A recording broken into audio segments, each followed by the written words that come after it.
What's going on, everybody, and welcome on into episode 318 of the Garage Beers podcast. I almost said Boston accent.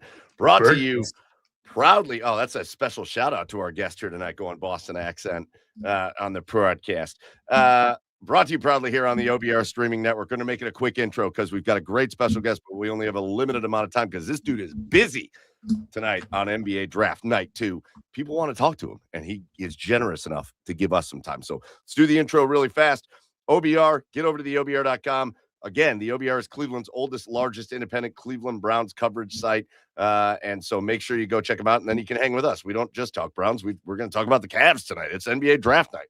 We're going to talk about the Guardians. We're going to talk about the Blue Jackets, and we're even, you heard it, going to talk about the Browns. Woof. Ew. But make sure you're tuned into the OBR and you are subscribed. With you, as always, I'm your host, Michael Keefe. Joining me, Joey Whalen. Chad, as has been the case the last several weeks, is coaching baseball, but he's almost home, so he'll be on soon. But we'll get to some more of the fun. We'll do our Garage Beers of the week and all that in just a little bit because our special guest is here, and he's only got a limited amount of time tonight. So we are going to bring him right in. You know him from the Ultimate Cleveland Sports Show and kind of a whole bunch of stuff going on here in the land, and we're going to bring him in now. He's been a great friend of the show, and there's not many people better to talk Cavaliers with than this guy right here. It's Mikey McNuggets. Mike, welcome back in, kid. What's up, guy? It's a busy night. We just talked to Kobe Altman. We did 35 minutes of solo streaming, waiting for the pick. I got to do Bleacher Report in about 20 minutes. Thrilled to be joining the Garage Beers podcast.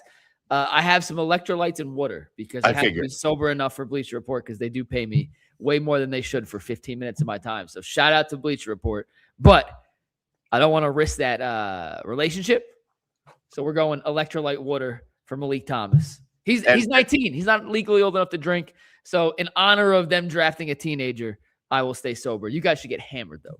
And I want to make sure we're very clear. We're paying Mike a ton to be here. So just make sure we know that. Yeah. 100%. Love you guys.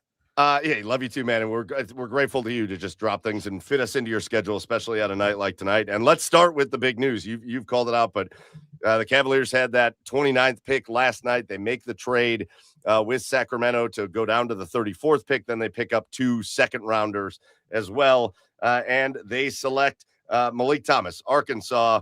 He's a guard.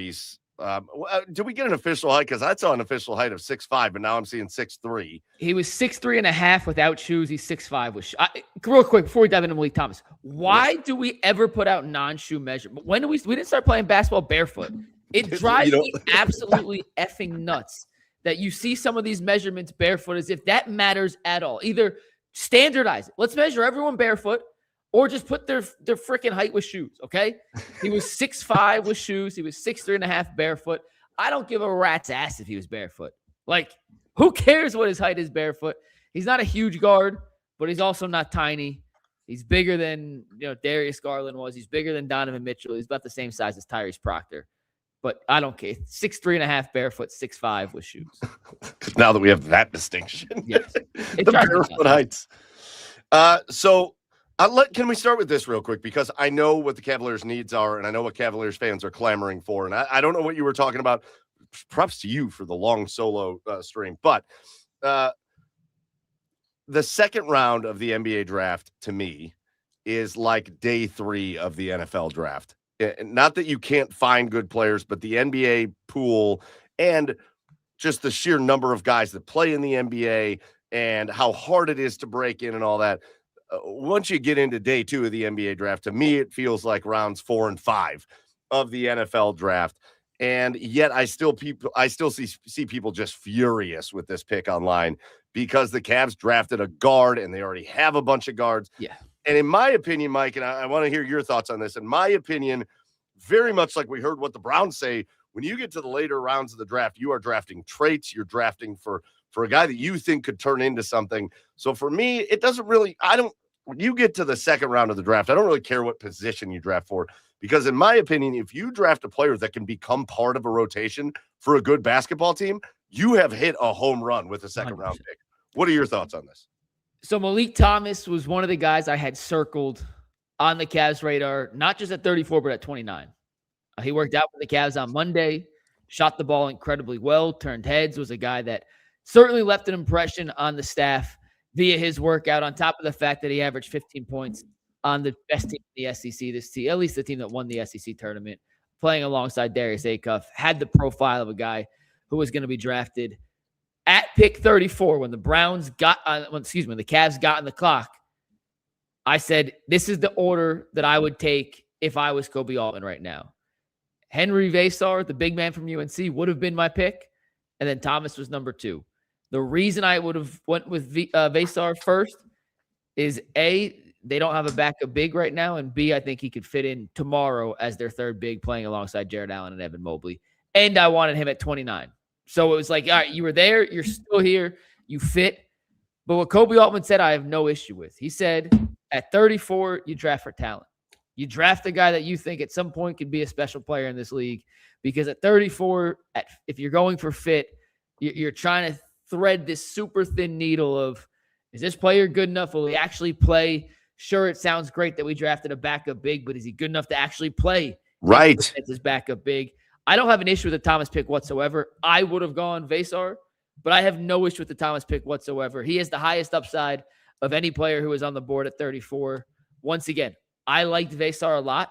Obviously, the Cavs didn't like him as much as I did, but I have no issue with the 34, the Cavs going with the player who they think has the highest upside, who they think could become a legitimate playmaker, a legitimate creator, a legitimate shot creator, not just for himself, but for others at some point in his career, over a guy who may have been a little more plug-and-play ready, but didn't have that high of a ceiling. We don't have time to break this down, but interesting trade that just came through. Isaiah Stewart from Detroit going to Memphis for 3 future second-round picks. He was a really important piece for them, and so that makes you think Detroit's up to something over there. Clear some cap space. They're clearing a little cap space. That is what that seems like. Also, real quick on that, look how many second-round picks have been traded during the last 48 hours. It is now, it feels like the second most valuable currency in the NBA is these second-round picks, and the Cavs, I asked Kobe Altman directly. I said, would you have taken Malik Thomas at 29 if you didn't have a trade partner? He said, yeah, he was in a consideration. He's a guy that we thought was worthy of the 29th pick.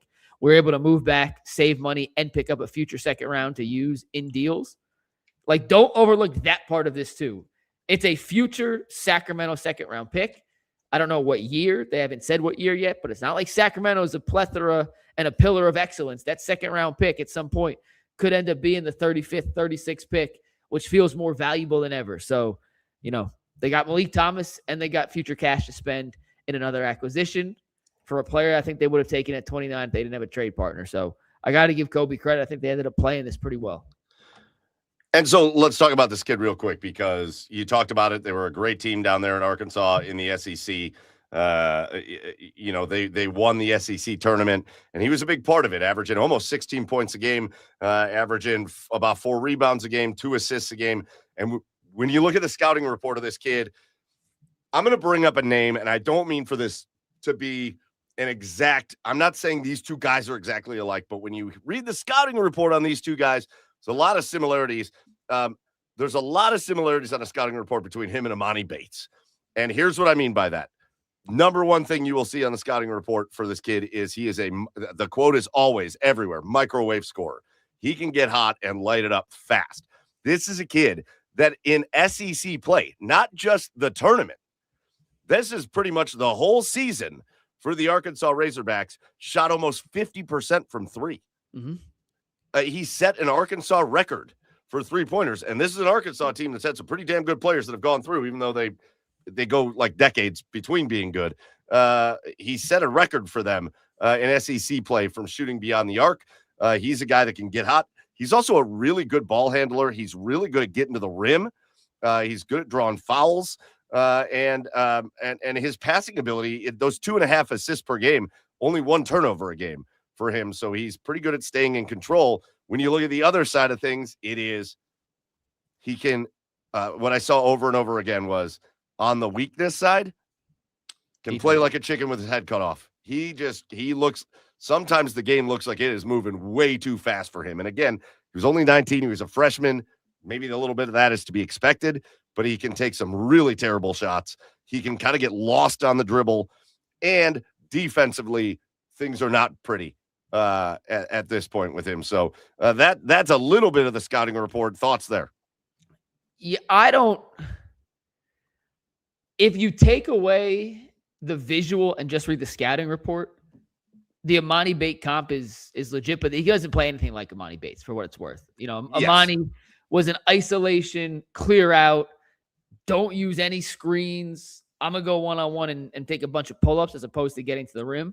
Malik scores in different ways. Kobe Altman dropped this stat, so I'm quoting Kobe here. I hope Kobe's right. He has better numbers than I do. But Malik shot 47% on off-dribble threes this year, which is just a stupid number for a 19. What? Shooting is a skill that will never go out of style in the NBA. And this kid can legitimately shoot the rock. And the fact that he's that advanced of a shooter off the dribble already, to me, tells me that the rest of his game, when it catches up, that is going to be his default. And if that's your default, it makes everything else come easy. That's the hardest part of your game to master as a guard, as a scorer, is the off the dribble stuff. And he has that. That's going to force defenses to attack him over screens, to hedge. You can't go under on a guy who shoots that well off the dribble. It puts drop coverage in chaos. That is the requisite skills that allows a young guard to be productive early on in his career. Defensively, he's got a lot of work to do. Like a lot of work to do. He gets caught watching the ball a ton. There were certain games throughout the SEC where I think it was the Ole Miss game. Maybe it's the A&M game. Maybe it's the Ole Miss. I watched a couple games of him yesterday. I don't remember exactly which one it was, but he got back cut like 5 times in the same game. And you could see John Calipari by the end of it being like, I can't take you out because we need your offense, but I'm going to strangle you if you don't stop staring at the ball and get back on some of these back cuts. But he was 18 years old during SEC play. He just turned 19. Like, these are mental mistakes that happen to young kids playing at that level for the first time. I don't think any of it's too concerning. And I'll go back to what I said. I don't know if he's ready to contribute as a rookie. I don't know if he's 2 years away from being able to contribute, Mike and Chad / Joe. But at the end of the day, this dude has legitimate upside that at some point, if he develops, which Kenny Atkinson and company have had a really good track record of developing guards, going back to his days in Atlanta, to LA, to Golden State with the Nets. Point guards have kind of thrived in combo guards like this. Go look at D'Angelo Russell before he came into contact with Kenny Atkinson in Brooklyn. He was a lost cause. All of a sudden, he becomes an all-star. Like, Kenny has a really good track record with these particular kind of guards. He has all the skills that make you say there's something there worth investing in. And even if he doesn't contribute right away, he has the upside to be a legitimate contributor on a playoff rotation in a couple of years. And here's the thing. Here's the last thing, because I know, again, people are worked up. We need wings, and we need this. Listen, yes, I'm not disagreeing. However, the other thing that I think the Cavaliers desperately need is somebody, whenever he's ready to step into the role that I think maybe this kind of guy can step into, they desperately need these kind of like guys that can create and do this for themselves, but also create for somebody else. Just creators. Yeah. Because they've got a lot of shooters. They've got a lot of guys that can get things created for them, but I don't know that they have. Once you get your creators out there, you don't have a lot of other guys that can create for themselves. You got to have guys like this. And I think that does bring a needed element to the team. 100%. Chris Finch said this in the playoffs after they lost to the Thunder last season. And it stuck with me, Mike, and this playoff run, not just for the Cavs, but watching the entire NBA playoffs unfold, really kind of hammered it in. After they lost to OKC, a reporter asked Chris Finch, hey, Chris, looking to the offseason, you know, in my opinion, it looks like ball handling is the biggest thing you need. Mike Conley's getting older. Would you agree that ball handling is – and by the way, OKC pressed the crap out of Minnesota and forced a ton of turnovers a series. And he was like, is ball handling the thing that you need the most of this offseason? He said, no, it's. I mean, like, yeah, you always want more ball handlers, but we need shot creators. We didn't have enough guys who can create shots, force the defense to collapse, and get the ball to kick it out to our shooters. Jaden McDaniels is a great player, but if someone's not getting him the ball, he's not much of an offensive threat. They're not even guarding these guys like they're threats. The Cavs in the postseason, whether it was Toronto, whether it was Detroit, whether it was New York, they were begging anyone but Donovan and James to try to initiate offense. They were begging Dean Wade to try, begging Sam Merrill, begging Max Strus, begging Evan Mobley, begging Jared Allen. So much of that playmaking and shot creation fell on the shoulders of James Harden and Donovan Mitchell. And Donovan was banged up. He didn't play particularly well. James had his moments. James is also terrible in moments. He's 37 years old. You can't ask him to shoulder that much of the shot creation load at this stage of his career. They need guys in the Malik Thomas build who can create some shots, and whether it's him, whether it's Proctor. At times it was Dennis Schroeder. I don't think Schroeder's going to be on the roster next year, but he was really their third best shot creator in the playoffs. Yes. And that's a major issue, guys. If Dennis Schroeder's your third, that's an issue. Look at the other teams who made it far. The Spurs, Castle, Wemby, Vassell, Fox. Right. I'm sure I'm forgetting someone. The Knicks. Hell, Landry Shamet turned into a shot creator in the playoffs. Landry freaking Shamet was on a non-guaranteed contract. Landry Shamet and Thomas Bryant are the same contract this year. Do you know that? Yep. Both had non-guaranteed contracts. One was really great plays against Victor Wembanyama in the NBA Finals, and I love Thomas. TB is my guy. But, like, Kenny Atkinson trust Thomas Bryant to walk his dog. And Landry Shamet's taking Victor Wembanyama off the dribble. Right. Like, it's just like they didn't have enough dudes. At the end of the day, they didn't have enough dudes. And if Malik Thomas, if the Cavs believe he could become a dude at some point, then it's a worthwhile gamble at 34. I'll die on that hill. All right, so we know Malik Thomas, newest Cav. There's just two quick things I want to get from you before we get out of here. While we got you talking Cavs. Obviously, this is not Cavs, but we saw that big domino fall in the Giannis trade, which, in my opinion, until we see, everybody's trying to evaluate what it is, but we don't know what Miami's about to do. Yep. Because what they're about to do is going to determine what that trade is. Because as of right now, it's a trade of big names that doesn't really it wants to move the needle. I just don't know that it moves the needle at this point. But it depends on who they put around Giannis. I think too many people are evaluating this too soon because if you look at Miami right now, they are an okay team again. But a lot of people are going to want to go play in Miami now. Yeah. I would assume so. Like, and by the way, the roster's not as decimated as people make it seem. They still have Andrew Wiggins. They still have Davion Mitchell. They still have Larson. Norman Powell. Oh, no, Powell's a free agent. They actually need Norman Powell back because outside of Norm, they have no shooting. Like they may try to win games 68-66. Like we're going back to the 80s because where's the floor spacing? Davion Mitchell's not a shooter. Wiggins can shoot, but he's not like he's a knockdown three. Giannis and Bam, like they kind of need Norm Powell, and I'm not sure they're going to be able to afford to bring Norm Powell back with how valuable shooting has become in today's NBA. Miami's better, and I would have done the trade 100 out of 100 times if I was Pat Riley. But like, I don't know how good Miami is. I don't think they catapulted themselves into the top 3 in the Eastern Conference by any means with this deal. But I also think they're far from finished making moves. It's going to be what happens next. That's going to be the thing. So that brings this up because, again, the Cavaliers, not sure what's going to happen with them yet. Going into the offseason was we still like our core. We like our guys. We're going to run this back. We're going to go into a full season with James Harden. That's been kind of the whole conversation. But there's also a lot of smoke out there, man. There's a lot of smoke, and it seems like it's getting thicker and thicker. And especially about a young dude out of Boston who is on the outs with the Celtics. And for some reason, I don't really know what this reason is, but for some reason, the Cavaliers are the team most closely linked to Jaylen Brown right now. What are your thoughts on this?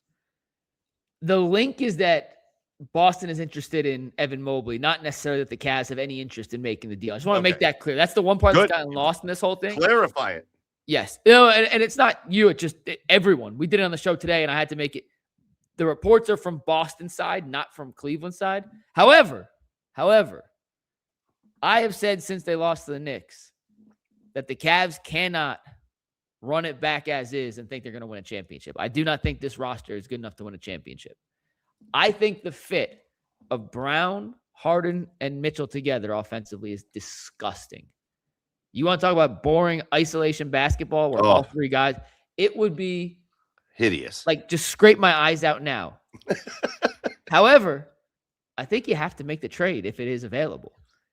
I can't sit here, and I love Evan Mobley, but I can't sit here and say the Cavs have no chance to win a championship as is and say wing is their biggest deficiency and have a wing presented to me who's playing at an all-NBA level, who's under team control for the next 3 years, who's best friends with Donovan Mitchell, by the way. and not be willing to trade Evan Mobley, who is currently constructed, who in this system, I don't think is better than Jaylen Brown right now.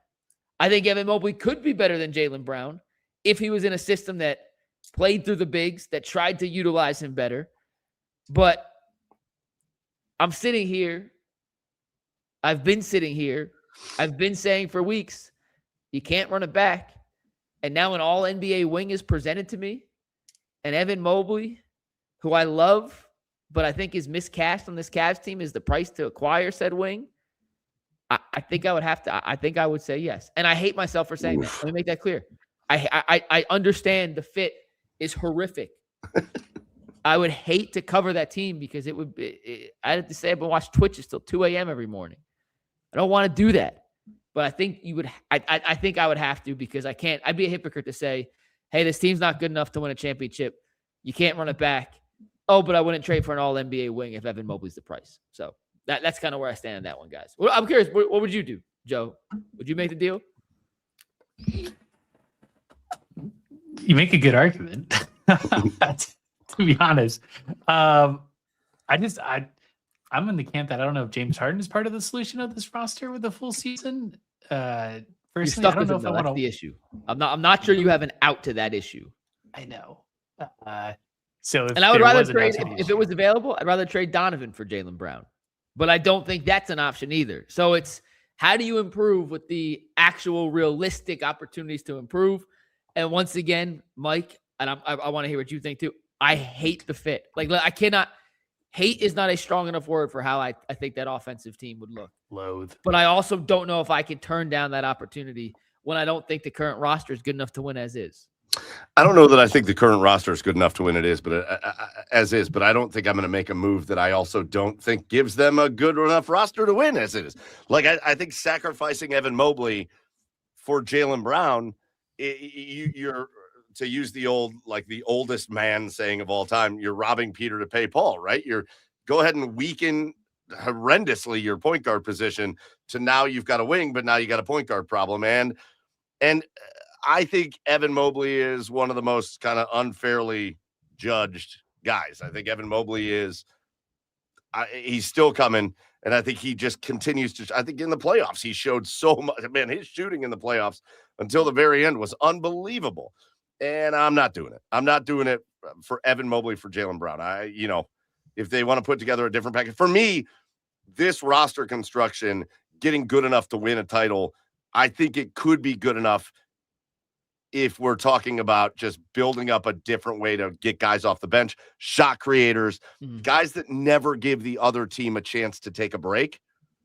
That, to me, is where I think this team can build up. But I'm not sacrificing Evan Mobley for Jaylen Brown. No, thank you for that. I would feel terrible doing it, but I think at the end of the day, I would. If Trey Murphy was available and there were other options to acquire a wing, I think I would do it. I'd prefer that route as opposed to this one. But once again, I'd be a hypocrite to say just stand pat and pray that somehow James Harden and Donovan Mitchell stay healthy in a playoff series for a playoff run. Yeah. And last thing, because I got to run a sec. Yep. If they're going to keep both bigs, they have to play big. Like, the Cavs either have to commit to playing big or trade one of Allen and Mobley and commit to playing 1 out or 1 in, 4 out basketball. Because this whole, we have 2 bigs, but we don't really want to play big. We're paying our center $30 million, and he may not be in the. You can't pay $30 million to someone who's not in the closing lineup. You can't. Like, it's just an unfeasible thing. So if you have to figure out that if you're going to have both bigs, play big. If you're not committed to playing big, then you have to trade one of those two for a wing. I'd prefer to trade Allen over Mobley. The return's not going to be as good. It's a delicate balance, but if you're going to keep both of them, play big basketball. The Cavs have not shown the propensity to do that, and I think that's why I'm most frustrated. Hey, as you get ready to get out of here, the other rumor today was that the Lakers would certainly be open to trading LeBron James for Jared Allen. So let's see what happens there. All right. Hey, Mike, you got to run. I know you're going to do another hit here, and you got a busy night, NBA draft coverage. Mikey McNuggets, Ultimate Cleveland Sports Show. Great stuff, man. We appreciate you having you always. We appreciate your Cavs insight, and we look forward to catching up with you down the line, man. Anytime, guys. Pleasure. See you soon. See you, Mike. How about Mike Lucas, a.k.a. Mikey McNuggets, from the Ultimate Cleveland Sports Show? That was great, man. That's a dude that works in media that knows how to come on and just do a hit, right? Like, yeah. And we're terrible at it. We are terrible. I'll have a guest and I'll be like, maybe you come on for like 20 minutes. And then like 47 minutes later, I'm like, oh, we should probably get this person out of here. But Mike, man, dude knows how to come in and do it. But it's all good stuff. It's all good stuff. And there's not. Cavs are in a spot right now. They're in a very weird spot to me, Joe. In that I don't know that there's a one move answer for the roster, but it's also like not as far off as I think some would make it look. You know, you play this Knicks team that goes on this tear that they win on. And look at the run that the Knicks win on. And they were just as good as it gets in the playoffs. The Knicks were as good as it gets. And they made ever since the Cavs fell apart in game one, they made the Cavs look silly the rest of the way. I don't think that means this roster cannot be a competitive roster. That's not my opinion here. Yeah, it's interesting because I think you guys both have very valid points. Like, I don't know if I'd feel strongly if, let's say those are like the two decisions of how we're going to construct this roster in the offseason. I don't know if I'd be like mad at either one. Definitely the Mobley one is like shocking and unsettling a bit because, I agree with your perspective. Like, just growing every year. Like we did not get as far in the playoffs. We would not have gotten as far in the playoffs as we did without Evan Mobley. Like he was the clincher for a couple of the games, the difference maker in a couple of the games in that run. But I think you got to shake something up. But maybe just like a step down for the Mobley level, like Jared Allen for LeBron. That's interesting. Too bad James Harden can't be part of the piece. It kind of feels like hopefully they can just figure out a different plan for him in the offseason and different way to play him. But that feels like the biggest issue right now. I like this. Serge says, Joe wants a very ethical mid-level trade. Unproblematic. Everyone's happy. Yeah, everybody love everybody. And that's a basketball movie. I like this comment from Phil. The Knicks are killers and the Cavs aren't. Simple as that. How do you fix mentality? Does it come from the coach? Can you add a player or two that has a killer mentality? Listen, I think it goes even a little bit above this, but 100% Phil. And that's been the Knicks' MO. It's why the teams that have eliminated the Knicks in the playoffs in previous years have had a hard time doing it. And that's because they've got that killer thing. But I also think the Knicks are willing to play a brand of basketball that isn't like this glorious new way to play basketball, right? Like my thing that I'm jealous of when I watch the Knicks, and I don't want to make this into like a let's talk nice about the Knicks podcast, but what I'm jealous of when I watch the Knicks is how willing those dudes are to take a gross mid-range shot and bury it 87% of the time. How willing Jalen Brunson is to just get to a spot on the floor that he's trying to get to make a shot he's confident to make, as opposed to let's try to jack 100 threes or get to the rim and nothing in between.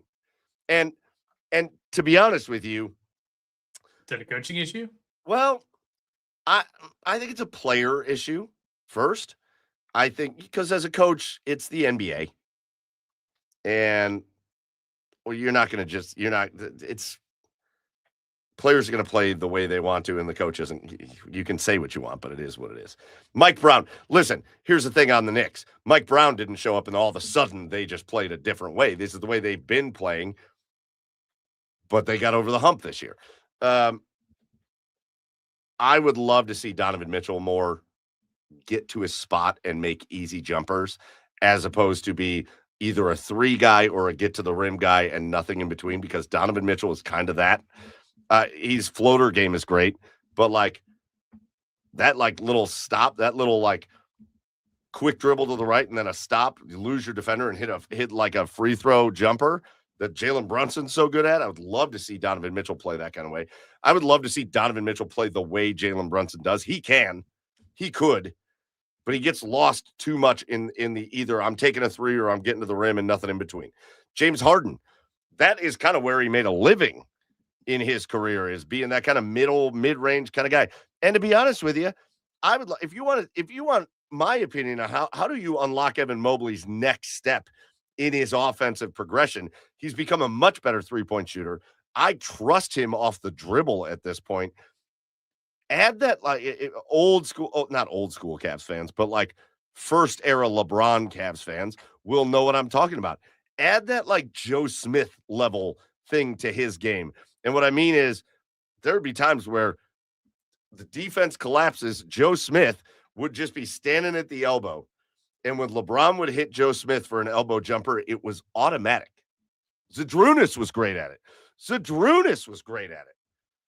Hit that mid-level jump. Like, Evan, be a mid-level jumper, a mid-range jumper guy. Be a mid-range jumper guy. And do all the other stuff too, but be a mid-range jumper guy. I think that would unlock a whole new thing with him. So part of that is coaching, Joe. Get these guys to spots where it doesn't have to be so difficult. That's what the Knicks figured out. That's what they figured out. So I like Evan Mobley. And for me, going back to what Mike said he would trade Evan Mobley for Jaylen Brown. I would not, because if I'm going to trade Evan Mobley, it's got to be bigger than that. It's got to be bigger than the second best player on a different team. And I know Jaylen Brown's good. And I know he had an all-pro year this last year. And frankly, he was a reason they made the playoffs, because they didn't have Jason Tatum most of the year. But that's not the guy I want for Evan Mobley. If you were going to include, what's that?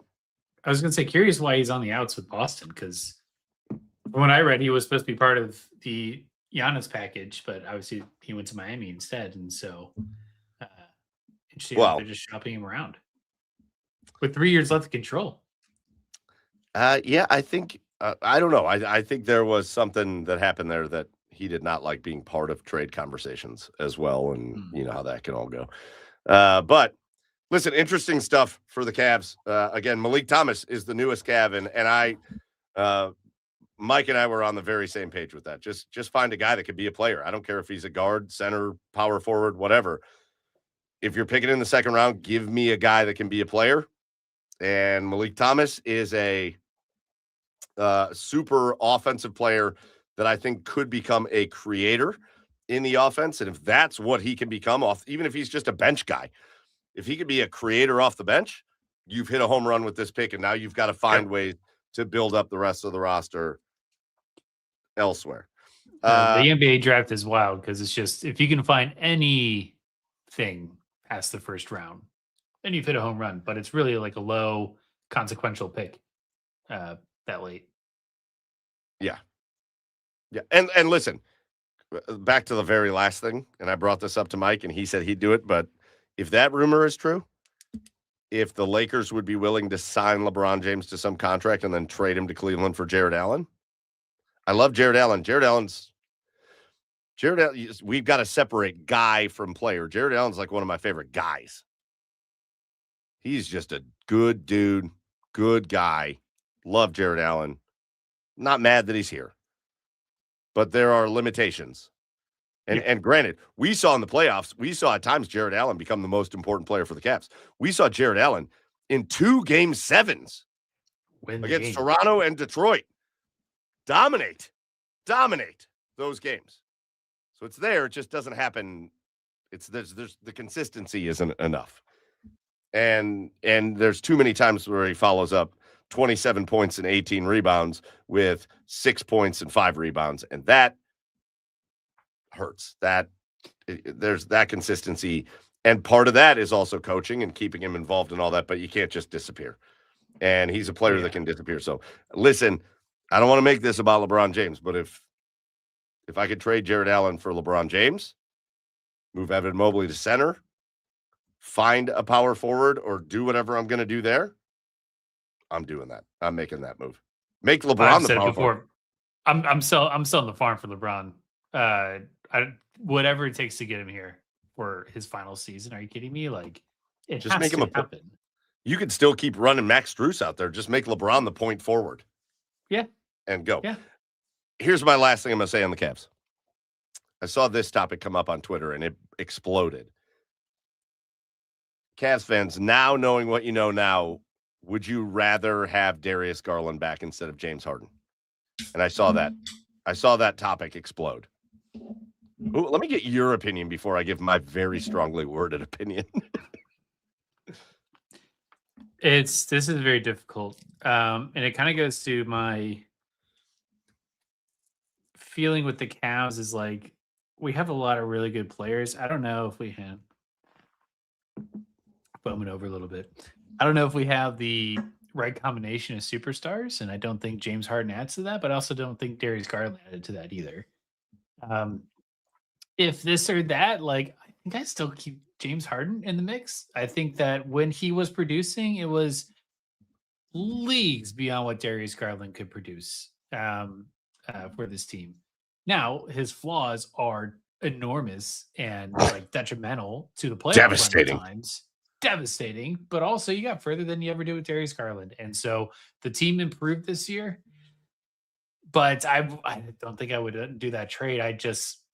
My more concern with James Harden is like forward thinking. Like I just don't know what kind of product we're going to get out of him this year. And like for me, there has to be some big changes to how they are utilizing him, whether that's a roster change to help support him or whatever. But like he cannot be like the guy holding the ball for 30 fucking minutes of the game. Like I just can't watch him dribble for that long anymore.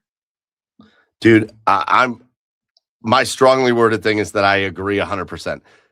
Why are we acting like we didn't just get? I know we got swept by the Knicks, and frankly, my big regret as I look back on this season is that my big regret for the Cavaliers is that they did what they did to shit their pants in game one of that Knicks series in the Eastern Conference Finals, because I do not believe if the Cavaliers win that game, I do not believe the Knicks win the next 4 games. I believe the Cavs lost the next 3 games because they devastatingly choked away that game. Historically choked away that game until the Spurs did the same damn thing in the NBA Finals. Yeah. Just as bad, if not worse. And I wish we got to see a Cavaliers team that wasn't just bent over mentally the rest of that series the way they were. I was rooting for the Knicks in that series, or sorry, the Spurs in that series. I was not. But I was so happy when they lost that game because it's like, oh, maybe they will forget about the Cavs blowing that massive lead in game 1. Well, it made it way more about the Knicks than it did about the Spurs, or than it did about the Cavs. Or the Cavs, which yeah. was nice. Sure. That was nice. But no, let's not act like we didn't just get the farthest we've been. Let's not act like we didn't just get farther than we got with Darius Garland at all. We just Donovan Mitchell just got to the conference finals for the first time in his career. James Harden helped with that. I hate the way he played in some of these games, but I also think that what was it, game 3? We were down 0-2 against the Pistons. James Harden put us on his back at the end of game 3 to get that win. James Harden played phenomenal in game 4 to help us run away with that game. James Harden had some big games and he had some small games, and that's what you get with this dude. But let's not act like he was just horrific and the Cavs just couldn't win with him. They won because of him in certain circumstances. So no, I'm doing that trade because I saw what Darius Garland brings, and I saw the deficiencies with Darius Garland as well. And I think this adds a new element. Do I think it's enough to get him over the hump? No, I don't. You also got hit in the face a lot less. That was nice. Yeah, much less face hits. All right. Much less face hits. Enough of the Cavs talk. Why don't we go ahead and bring in our co-host, the one and only Chad Meyer. Hi, everybody. Halfway into the show, and Chad's in the house. Yeah. Ask Chad about the trade. Don't worry.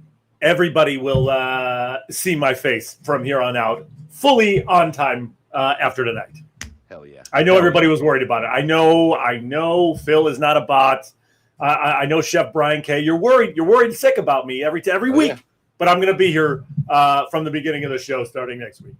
Love this. Part-time Chad in the house, says Serge. Damn right. What's Chad's up, like Serge? It's like he's the Brock Lesnar of the Garage Beers podcast. That's right. I show up when he wants. I show up when I feel like it. I'm a cat. No, you don't get to pet me. I'm going to come get petted by you when I want. Okay? Chef Brian K says, Chad, who?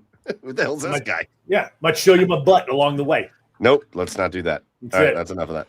All right, Chad, you're joining halfway. We're done. We finished up our Cavs conversation. Mikey McNuggets was the shit, as he always is. But let's get into our midway.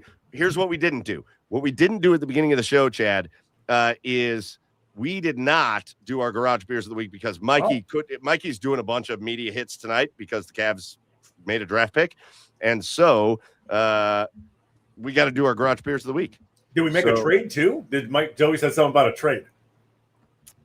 Yeah, what trades were you asking about? Like, should the Cavs make trades? Yeah. The first one Mikey said. Let's just leave it. Let's just leave that. All right. The Evan Mobley for Jaylen Brown one? Yeah. You taking that? I mean, quick answer. I'd think about it. It's worth the conversation. That's my quick answer. Right. Jared Allen for LeBron James. Quick answer. Yes. Okay, there we go. Chad, NBA expert, baby. Yeah.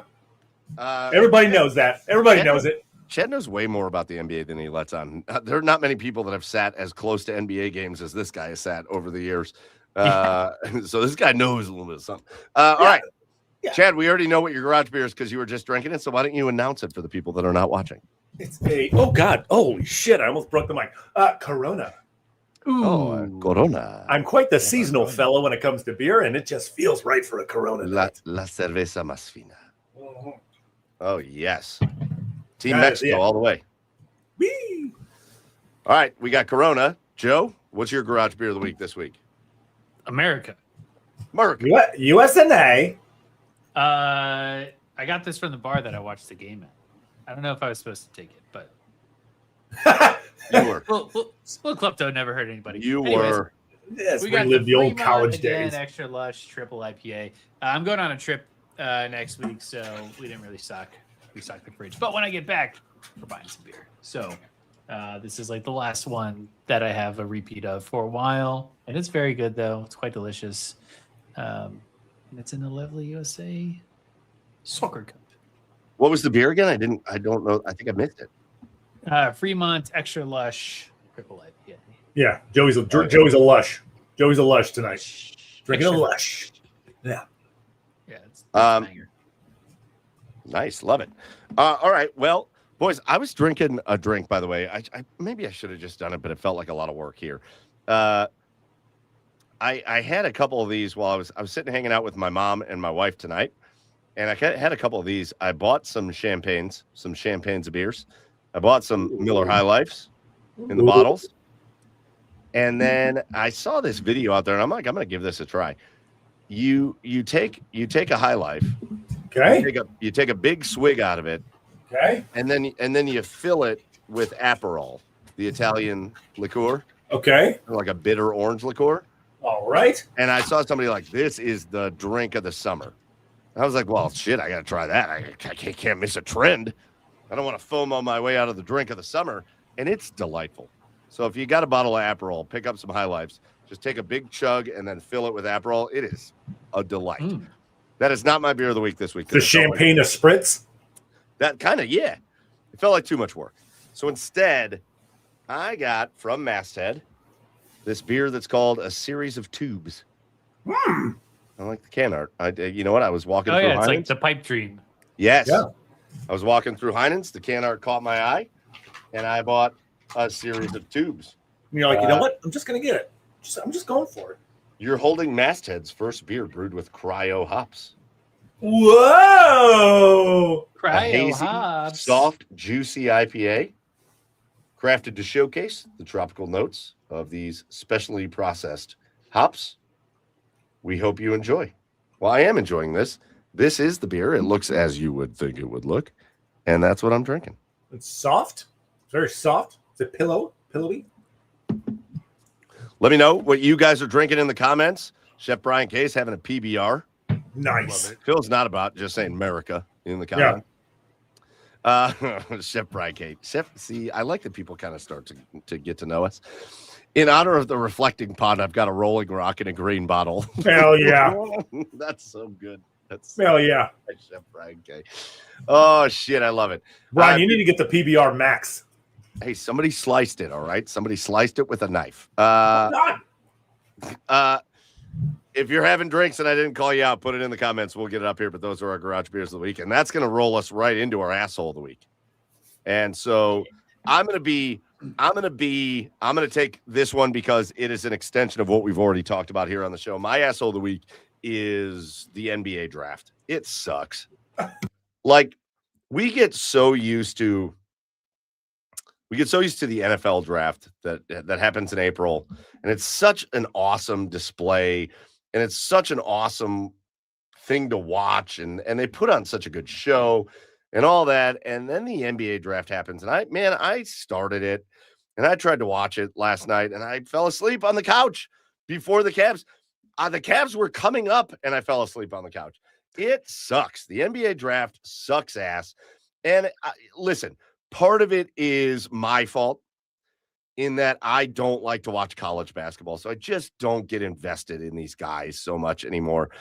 Part of it is the NBA's fault in what they've done recently, where it's like you're not just drafting college basketball kids or high school phenoms, but now it's and even I like the international guys, but then they made like the G League Elite and all these other things. I'm like, I don't even know who these guys are. And then it's just the execution of it. Like the panel sucks. It's not fun listening. They do these like poor Lisa Salters, man. She gets thrown in there to do these like 7-second interviews with these guys. And they're like, yeah, this is great. And then she's like, hey, thanks for catching up with us. The product sucks. And then to top it all off, and this is what pisses me off most, it's a 2-round draft that used to take like 3 hours to get through, and now it's a 2-night event. For 2 rounds, it's a 2-night event. As if anybody gives a shit about night 2 of this. No. I'm sorry. The NBA, just a group of assholes. Like, I want to expand things as big as they can get, but man, this is just greedy bastard shit written all over it. Like how we do things. The NBA sucks at the draft. So that's my asshole. Then you feel for Lisa Salters.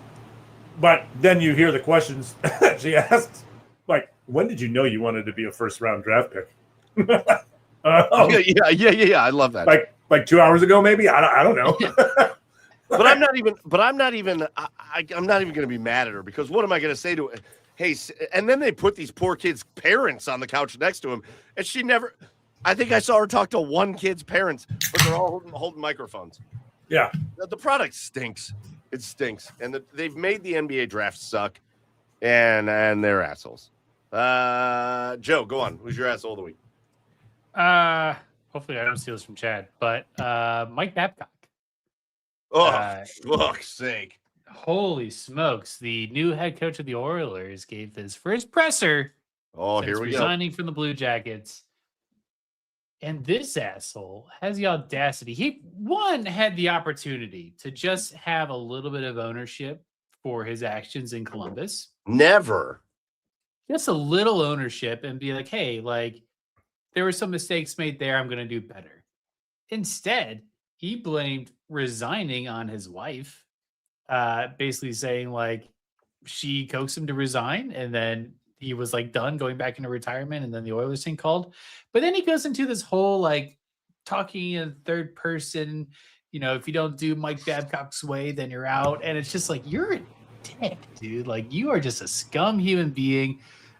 Sorry for the Oilers that are just going to have to deal with this all year, but not really, because like that entire franchise, in my opinion. Hey, we'll see. We'll see if he gets to the beginning of the season. We'll see if he gets. We'll see if he makes it through. I don't know if he's gonna. I don't know if he's gonna fly going through Connor McDavid's phone, given who Connor McDavid is. But no, we all know what's going to happen here. We all know. Just pardon me for being the Columbus Blue Jackets shill that I am.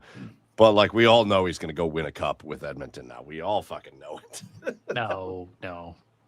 I don't know. He'll be out. He'll be out. Yeah, the guy sucks.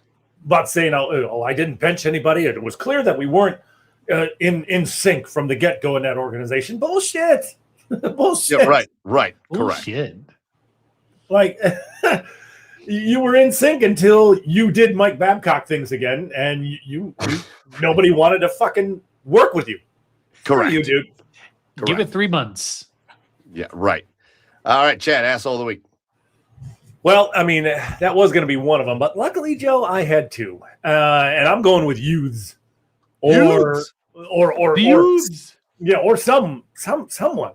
So last summer, there would be. It seemed about every couple of weeks, we'd walk outside in the morning, and I would see the tree branches on from one of the trees on my tree lawn cut down and just left there. On my tree lawn, right? And I'm like, okay, this is weird, but okay, someone obviously came by and like cut these down. But we have branches falling like from our trees all the time here because of maybe some wind or whatever.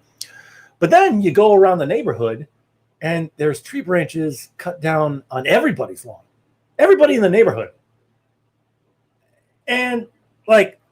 Nobody knows who it is. People are trying to catch them on Ring cameras. Mm-hmm. And so it never got solved. So the tree branch bandit struck again this past weekend and did like 15 houses. 15 fucking houses. And they're doing this at like 4:30 in the morning on the weekends. And they're just going around like vandalizing people's property. And I don't like it. So I don't know if it's used, but like what... There's a whole Ring community chat about this, and so supposedly they caught a woman on the Ring camera doing it, but they couldn't get a clear picture of who it is. So I'm going with, you know what? Maybe not used, but I'm going with the Tree Branch Bandit. Okay, that's what I'm going with. The Tree Branch Bandit. That's fair. Have you thought about getting some wasps? And like putting a wasp nest in there, and then when they cut down the branch, they're stung to shit. Oh, and now we've got a Macaulay Culkin situation in my. That's a good idea. That's a good idea. Okay, we got a catch us in the front yard because it's some serial killer shit right now. I don't know if it's serial killer, but it's psycho shit. I will say a couple things that have happened. One, I do want to correct you on something, Chad. The tree lawn is not your tree lawn. Tree lawns belong to the city, and so does that tree. Yeah, but the city's not going to do it at 4:30 in the morning. I'm just saying. It's not your stuff, man. It's not. They are damaging the city's things, not your things. Also, well, there's people. They're going up into people's front lawns too, because there's a couple houses at front lawn. Tree now we got a problem. Also, Chef Brian K wants to say maybe it's squirrels. Squirrels chop off small branches of trees in the summer so they get a breeze. So check those stems to see if they're chewed. Maybe you're just bitching about nature taking its turn, taking its toll. See, but I don't know because I would buy into that if it wasn't literally because like my neighborhood kind of goes in a circle. If it wasn't literally almost every house in the circle, it's a rogue band of squirrels. It's a rogue band of squirrels. Anyways, those are our assholes. There's one more in the comments, but this is going to lead to a little bit of a conversation. I want to hear your guys' opinion on it. Phil is not about it. Said his asshole of the week is the NFL not apologizing for Sorsby, but the league knowingly tanked that kid's career. And it seemed to me like they were just piling on the guy. So Phil is mad about the way the NFL handled the Brendan Sorsby situation. Again, if you have been living under a rock, this week, the NFL has decided they will not do a supplemental draft, which means Brendan Sorsby is suspended from the NCAA, and he cannot enter the NFL. And I did see some people ask this question. No, he can't just become a free agent. That's not how that works. So Sorsby cannot join the NFL this year, and he cannot go back to college football. So I would imagine we will probably see Sorsby in Canada for a year or the UFL for a year or whatever. But what are your thoughts on Phil's comments? Phil is mad at the NFL. I thought the NFL handled it beautifully. So did I. There's no room in the NFL on top of all the allegations and like dumb shit that players get into. Let's not add betting into the mix. Like it's just the sports betting world is just an epidemic as it is to the sports culture. Like there's just too accessible. There's too much of it. Like he's one that got caught. I bet many others are doing it still. Emmanuel Clase is one that got caught. Many others are doing it still. But the way that the NFL phrased it, I thought actually like gave them the validation for their decision was like, you're basically coming to us with no remorse for what you've done, just expecting to join the supplemental draft. And like, maybe if you came at this at more apologetic, like more, I'm going to change. And like, here's the steps I'm taking to improve myself. But that's not how he approached the NFL to join the supplemental draft. And so they kind of just call bullshit on him. I don't know if that closes the door forever from him in the NFL, but like, surely not forever, but certainly this year. Yeah. Chad, I couldn't tell your reaction to Joe, so I'm gonna let you go. I think the NFL is all sorts of bullshit, in my opinion. Like I get it with the whole Sorsby situation, and they put it pretty. It felt almost unprofessional with the way they answered it, that letter. But I mean, I get it at the same time. But here's where I find the bullshit part is that the NFL is so picky and choosy with what they think that they're going to stand on their moral high ground for. With how much shit that that players get into in the NFL, it's if Sorsby was going to be a top 5 pick, right, a top 10 pick in round 1, I guarantee you they would have a supplemental draft this year. I guarantee you that they would, because if they thought that Sorsby could make an impact, could make a difference in the NFL, in the league this year, they would absolutely have had a supplemental draft. So but like this with how much money that the NFL is trying to accumulate, this is the hill you're going to die on. I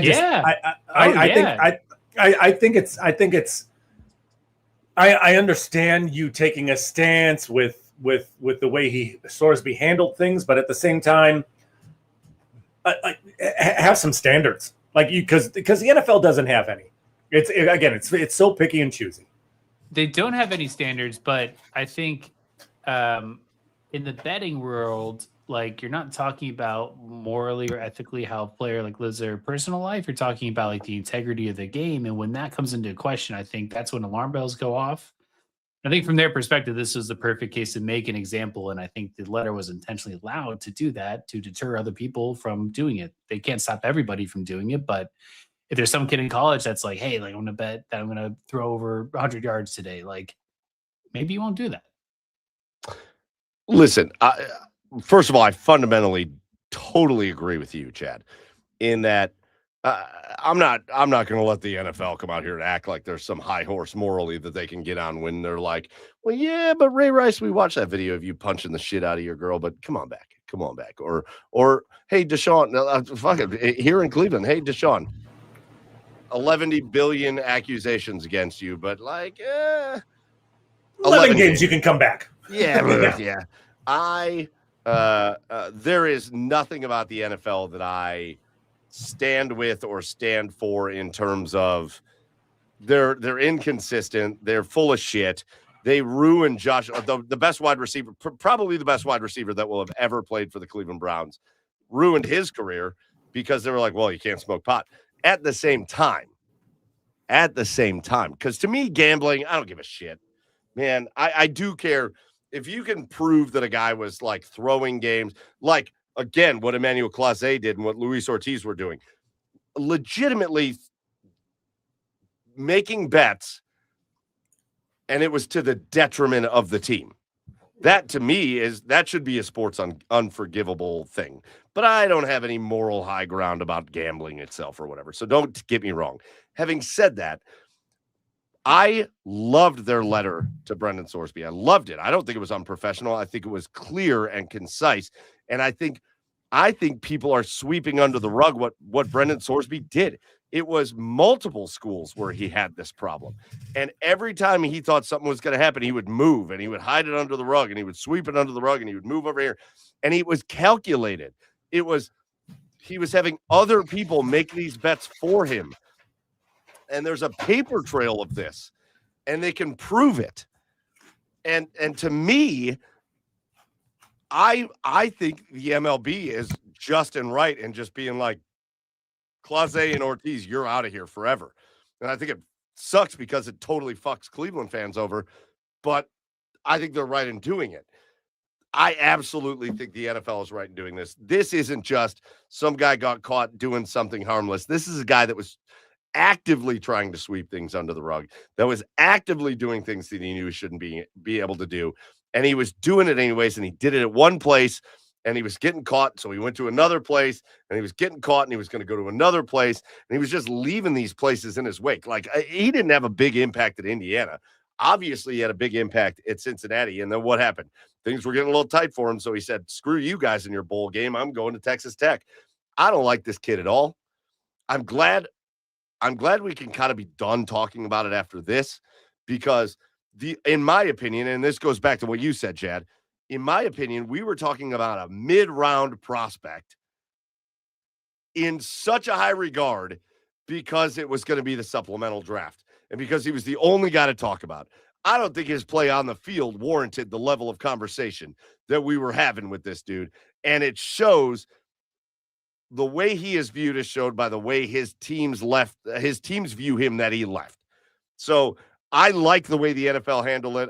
I like the way they called him out on saying, you did this, this, and this, and you got in trouble for it. And you think that we're just going to be like, yeah, come on in. No, hell no. You're not going to run away from your problems back there by coming to us. I don't like it. I don't think it's right. I like the way they handled it. And Brendan Sorsby, I don't think he's getting enough from public view. I don't think he's getting enough grief. I know he's just a kid. I don't think his whole career should be ruined. But I think this 1 year break where you got to wait it out and go find something else to do is warranted. Sure. Listen, me saying that, going off on that little tangent that I did, doesn't excuse what Sorsby did. Like, I think that, yes, he should have been punished. He should not be allowed to play in the NFL. It's just such a hypocritical situation to me when it comes to the NFL. And it's like, well, the one line they said in the letter is that they stand firm that playing in the NFL is a privilege. I wish they would treat everything like that. Yeah, 100%, 100%. And like I've said in the past, if the NFL knows that you're going to win football games, that you're going to be marketable in the NFL, I guarantee you Brendan Sorsby would be in the NFL right now. I also just, again, we spent a lot of time talking about a guy that's like maybe kind of good. Maybe kind of good. Like, yeah. Well, who knows? Depends on how much money he has on the game. Maybe he'll Doug Flutie it and go blow it up in Canada and then come here and get in the NFL and be a good quarterback. But like, you know what? Ultimately, as a Browns fan, I am glad this conversation is over because I was terrified that they were going to do something stupid. And I did not want them to do something stupid. So now we don't have to talk about that. All right, boys. Just a couple quick hitter things. Let's talk really quickly. Let's talk about hockey because some moves getting made in the NHL. The Washington Capitals had themselves a day today. July 1st coming up for the NFL and all the moves that are going to get made. But Chad, Joe, this offseason, we've said this so many years, this offseason feels very big for the Columbus Blue Jackets. And it feels like maybe we need to start learning that things in the NHL can't just be done through the draft because that's not really how things work in the NHL. We just watched a team that was largely constructed by Don Waddell win the Stanley Cup. And now Don Waddell's at the helm. We've been told by a lot of reports, do not expect the Columbus Blue Jackets to just be the biggest actors in free agency because that's probably not going to happen. And it feels like that's the direction of this, but like, what do we think the big situation is with the Blue Jackets and what direction are they going to go? I think they're going to try to add more scoring, right? I think, I've said this morning that, the free agent market the players on the free agent market right now are not very good. Right. Well, and they're good, but they're not guys who are going to make a huge impact. There's not a lot of guys in there that are going to make a huge impact on the Blue Jackets starting next year. Alex Tuck was one of the very few names that was out there that could have made a difference. But he's now in a sign and trade with Washington as the Capitals have really improved their secondary scoring, their depth scoring with that Alex Tuch sign and trade. And they traded for Jordan Kyrou. They did a sign and trade for Jordan Kyrou as well. So you got a proven 60-point guy on that team now, and you have a guy who can give you 60 to 70 points as well in Alex Tuch, even more. All right, and you have a proven playoff performer in Alex Tuch as well. So, I think those two things really kind of indicate that Ovi is going to come back, because Ovechkin is mulling retirement right now, and obviously the end is closer than it is more years coming for Ovechkin. So, but they're trying to entice him to come back, and this was a good start for the Capitals. But as far as the Blue Jackets go, Don Waddell is probably one of the most transparent GMs, not just in hockey, but in all of sports. He's going to tell you. Weird, I got a little weird dot on my nose right now. You do have a little dot on your nose.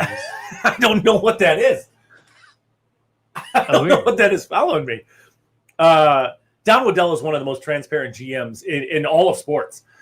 So I can guarantee you that he is out there trying. I can guarantee you when he says that they're in on a bunch of free agents, that they're in on offer sheets, that they're in on trade talks, it's not just blowing smoke. It's not just your typical GM blowing smoke up your ass type situation.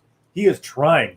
And I think a lot of the things that Blue Jackets fans need to kind of calm down on is it takes two to tango, right? You need a dance partner to be able to make moves. And if another team doesn't agree, you can't make those moves. So I'm hesitant to put a lot of blame on Don Waddell if moves aren't made, because we've seen in the past how hard it is to get guys in Columbus. I think it's bullshit because you see how long they stay. Yeah, because you see how long they stay, but it's tough. Like the solution that they have to have is winning. That's how you're going to get top free agents in Columbus. That's how you're going to get, high profile trades. That's how you're going to get guys to waive their no trade clause to go to Columbus. Is you got to start winning. What the solution is there, I don't know, but you got to be savvy, right? Like take Yarmo, for instance. People didn't like the contracts that Yarmo signed guys to, right? So they thought they were bad contracts. But the one thing you could say about Yarmo is he took swings, right? And in a market like Columbus, who hasn't won yet, but if you're trying to win, you got to take big swings. And he did. When you take a look at the likes of Artemi Panarin, right? Artem Anisimov, Brandon Dubinsky, when he built that team, he was trying to take swings to win in Columbus. Sergei Bobrovsky, getting him from Philadelphia. So you have to take swings. And I think Don Waddell is trying to take swings. I just don't know that he has the ammo to do it. But I guarantee you this, he's going to try to build something here in Columbus like he did. I mean, he already did it in a market similar to Columbus and Carolina. He's trying to do it here, but I think it's just he's just having a lot of trouble doing it right now. But he's going to be working the phones nonstop. I guarantee you. I think the key point you hit on is like not having the ammo to do it, because with the weakness of the free agency market this offseason, like you are looking at trades for potentially like big moves for this team. Yeah. But like you don't just like get a trade your worst player to get like something that's going to make an impact on your team. Yeah, this isn't fantasy football. Right. Yeah. So it's like my thought is that there's probably a lot of trade-offs. Like, he's probably looking at maybe some higher tier players or some well-respected players to put on the block. And those are not easy decisions. It has to be the right fit coming back if you're going to make a really big splashy move to improve the roster of this team. And so, I think a lack of moves is not concerning to me yet. Yeah. And who on this roster is going to net you something, right? Like the big thing that a lot of Blue Jacket fans and national media personalities want is another top six forward. Who on this team is going to get you a top six forward as far as the trade goes? I think your shiniest pieces are Zach Werenski, obviously, and then like Ken Johnson maybe would be like a good you might be able to get somebody that you could develop for him. Yeah, But those are like the two that come to mind for me. Yeah, but that goes back to, again, for me, the position that they're in, and this is what Don Waddell's got to figure out. It becomes more and more glaring. I don't know why it doesn't get talked about more. They have biffed the draft over and over and over. And this isn't Don Waddell because he's only had a couple opportunities here. Dating back to 20 years. But they have biffed the draft over and over and over and over again. And when you look at guys like Kent Johnson was supposed to be a star. He's not a star. He's not a star. He's a guy that flashes things, and that's it. There's no substance to the way he plays. And when you listen, I'm sorry. I think Adam Fantilli is a serviceable NHL player that you want on your team or whatever, but to be a top level pick, you need more than this. And the guys they've totally whiffed on and totally missed on. And the NHL draft is not like it's maybe a little bit more of like a cross between the NBA draft and the MLB draft, where sometimes you will take a guy early and stash, he's going back to college for a year or whatever. And so there's guys you got to wait on a little bit. It's kind of like baseball in that regard, but you got to hit on some of these guys. When was the last time they absolutely hit on a pick? Rick Nash. Yeah. Rick Nash. It's no shade to Adam Fantilli, because I feel like that feels like it's throwing a little shade at him, but is he performing like the pick he was taken at? No. Adam Fantilli's ceiling right now with the way he's playing is being a very good goal scorer in the NHL. That's it. And remind the people where he was drafted? No, or was it 3? It was 3. It was 3. Yeah, it was 3. 3rd overall. Yeah. 3rd overall in the draft. And his ceiling is to be a good goal scorer? Yeah. Yes. You're not hitting on any of these guys. We have sat here and we've bitched and moaned over the years about, the Blue Jackets should have gotten the top pick, but Chicago did, or the Blue. You're still getting a top 5 pick in so many of the years, and you're not. Think about the guys you've drafted and they don't exist on the team anymore. Right. That is the biggest problem with the Jackets. Yeah. Is you have not developed from within to the point where people want to come play for your organization from outside. Sure. You haven't built it inside so that people from outside want to come play. Yeah, for sure. And now if you're going to improve this roster to give yourself the best chance to win, you got to get creative. You got to offer sheet. Now, the free agent market, the unrestricted free agent market is not very good, but the restricted free agent market, if you can sign some guys to some offer sheets, because the Jackets have about 30 to 35 million in cap space, that's how you can improve this roster. That's the way, that's your avenue between that and the 14th pick in the draft. That's your avenue to improve this roster immediately. So hopefully that can happen, right? Like I've mentioned some guys like Jason Robertson, 100-point guy, 90 to 100-point guy, perennially. You can sign him to an offer sheet right now. Well, not right now, but July 1st. July 1st.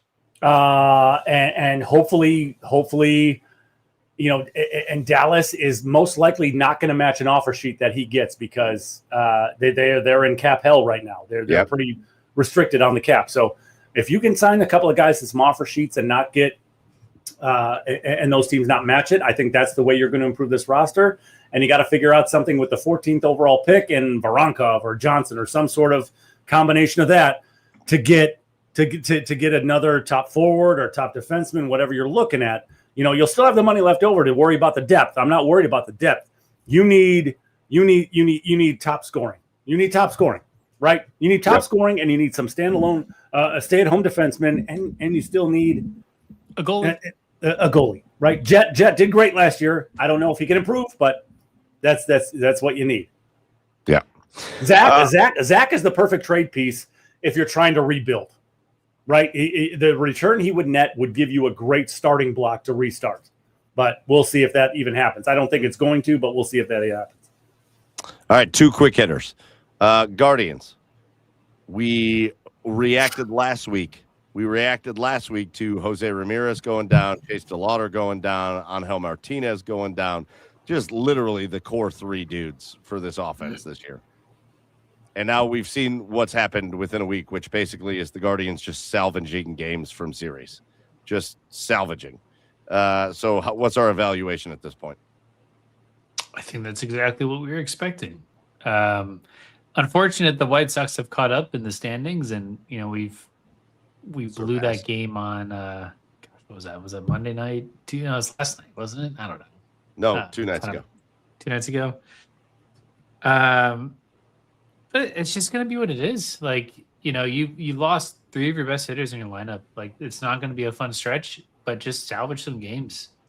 So I'm not in panic mode yet with this team at all. I would love for our closer to not blow a game that we've fought so hard to get back at. That would be super cool because you're not injured, Cade Smith.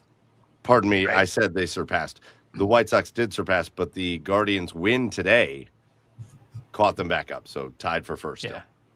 But the White Sox are, proving, and the Tigers, but the White Sox are proving to be like your competition, at least in the early runnings for this division race. And so, I'm okay to kind of catch them a little early with our backs against the wall.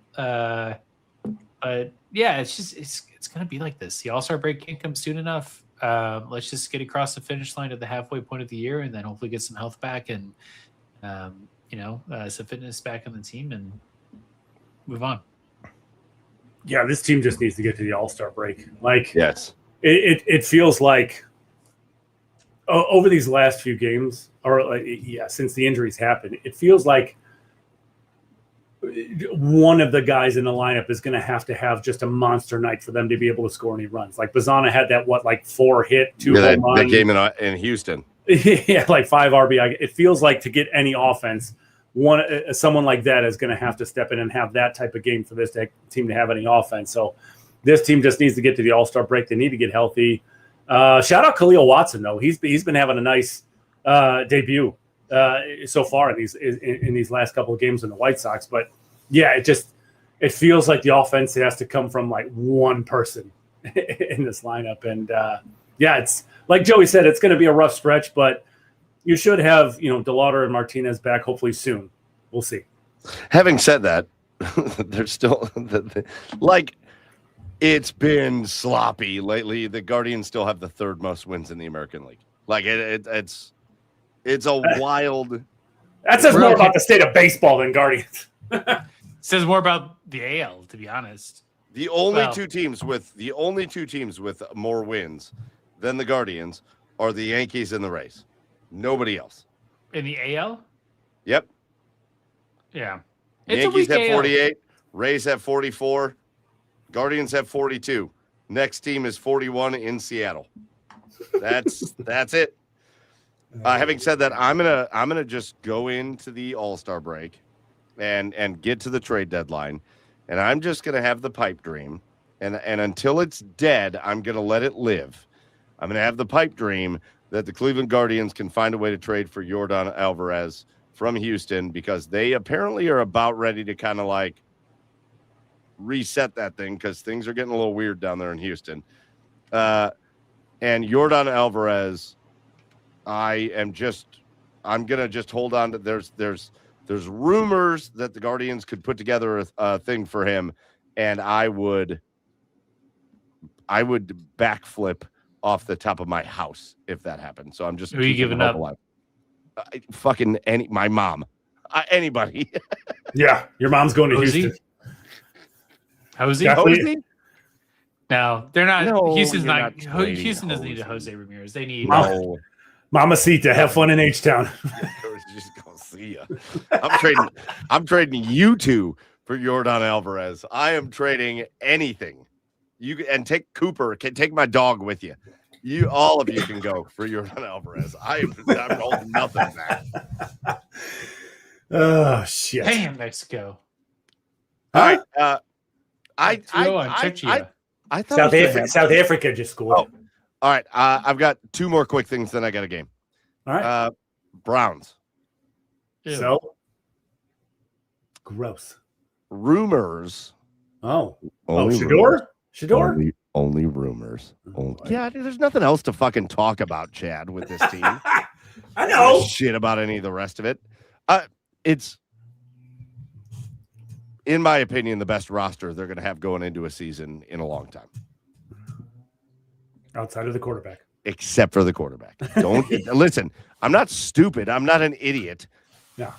Except for the quarterback. But even with the Myles Garrett trade, this offense is ready to be.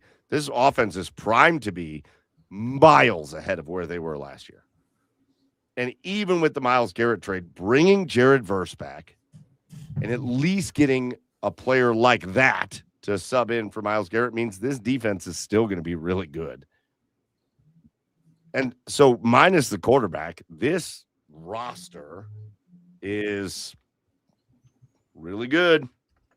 You talk about Quinshon Judkins and Dylan Sampson and Harold Fannin, and now you're talking about Concepcion and Jerry Jeudy, and Denzel Boston has been amazing throughout the process. This offense and the new offensive line. This offense is ready with a decent quarterback to be good. This defense is good. The roster is good. But it really doesn't sound like there's any quarterbacks separating themselves, because when you hear that Deshaun Watson looked pretty good one day and Shedeur Sanders looks good, and we don't know whether who's better, and is Shedeur doing better, is Deshaun doing better, whatever. That means Can you imagine? Can you imagine Deshaun Watson and people saying, we don't know who's doing better right now? Shedeur Sanders? That means nobody is doing better. No. Yeah, that means they both suck. Yeah. So now there's this rumor that maybe there's some teams that want to trade for Shedeur Sanders. Can what would you take Deshaun Watson? What's Yeah. Send us back your He has to be. What's the offer? What's the offer? What's the offer where you go, yeah, this is fine? Oof. Wow. What teams? Ed Monix and a washing machine. The Jets. The Jets? Do they still have Justin Fields? Yeah. Do they? Or is he actually, in Kansas I don't know. City now? I think he's in Kansas City, actually. I think he's a backup in Kansas City. Oh, that's right. Kansas City. Yeah. Ask right. the Jets to get Justin Fields back. But they have Kate Klubnik. On the Jets. We will give them Shedeur and Deshaun, and we will keep Deshaun's salary. Just take the human. Take the human. Take the human. and they have Geno Smith, who is currently arrested for like domestic abuse. Oh, Geno. Or like assault or something. Yeah. All right. Then yeah. Well, Deshaun can give him some tips on how to battery. Oh. On a police officer. Oh. Whoa. Geno. Mm-hmm. Yeah. Wow. That's very different from what I heard this morning. I just heard he was bopping his meat and playing video games. Damn. Like I'm going to tell you this. I would be, and this is not. It's just my opinion. Again, you're right now with Shedeur Sanders. You're playing with house money. Well, sure. Yeah.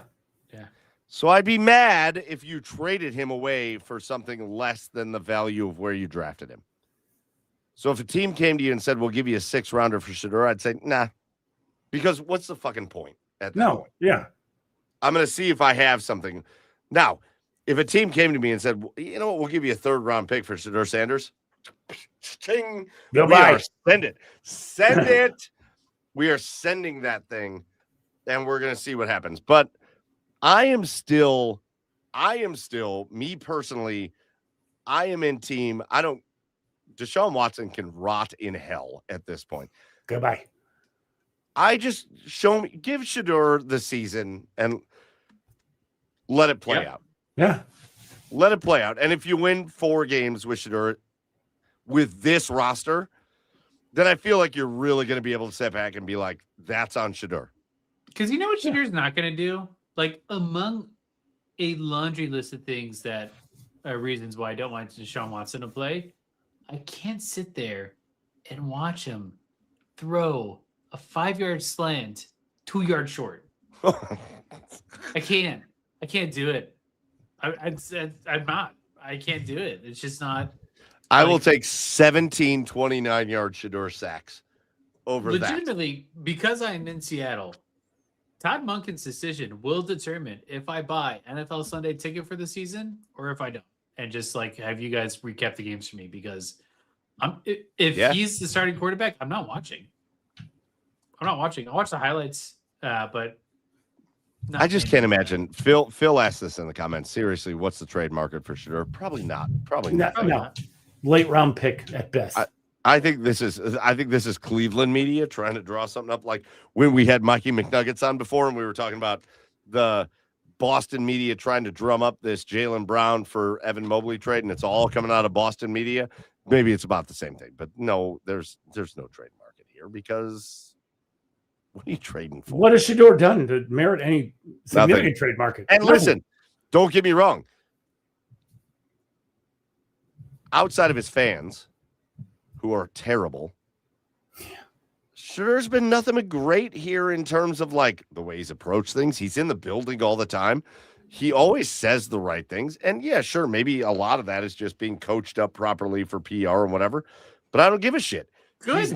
He doesn't make a fool of himself. He says the right things. When he gets interviewed, like even after the wins last year, he would get interviewed and be like, well, I don't think I played good enough.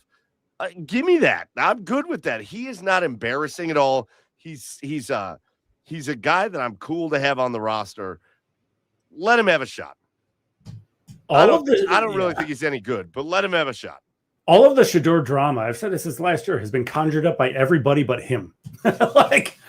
It's literally everybody but him. But people just trying to make a story out of nothing. He's been a model citizen and a teammate.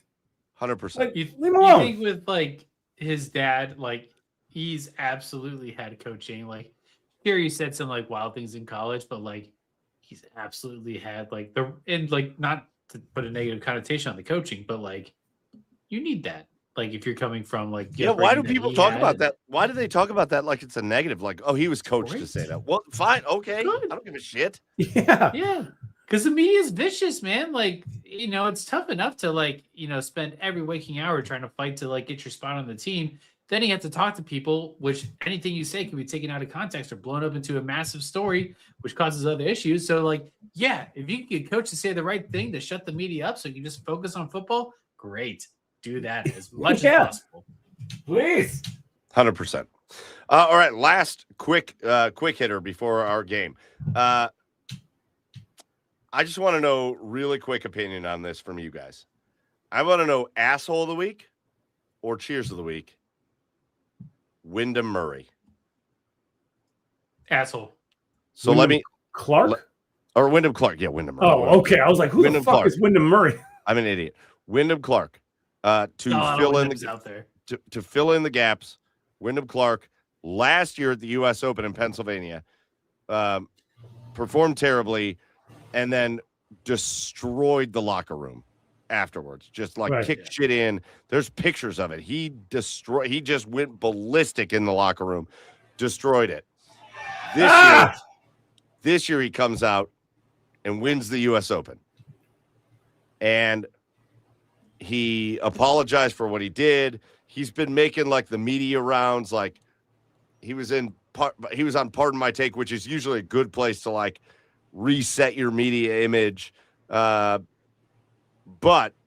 asshole of the cheer or cheer of the week, Wyndham Clark. Joe. Asshole.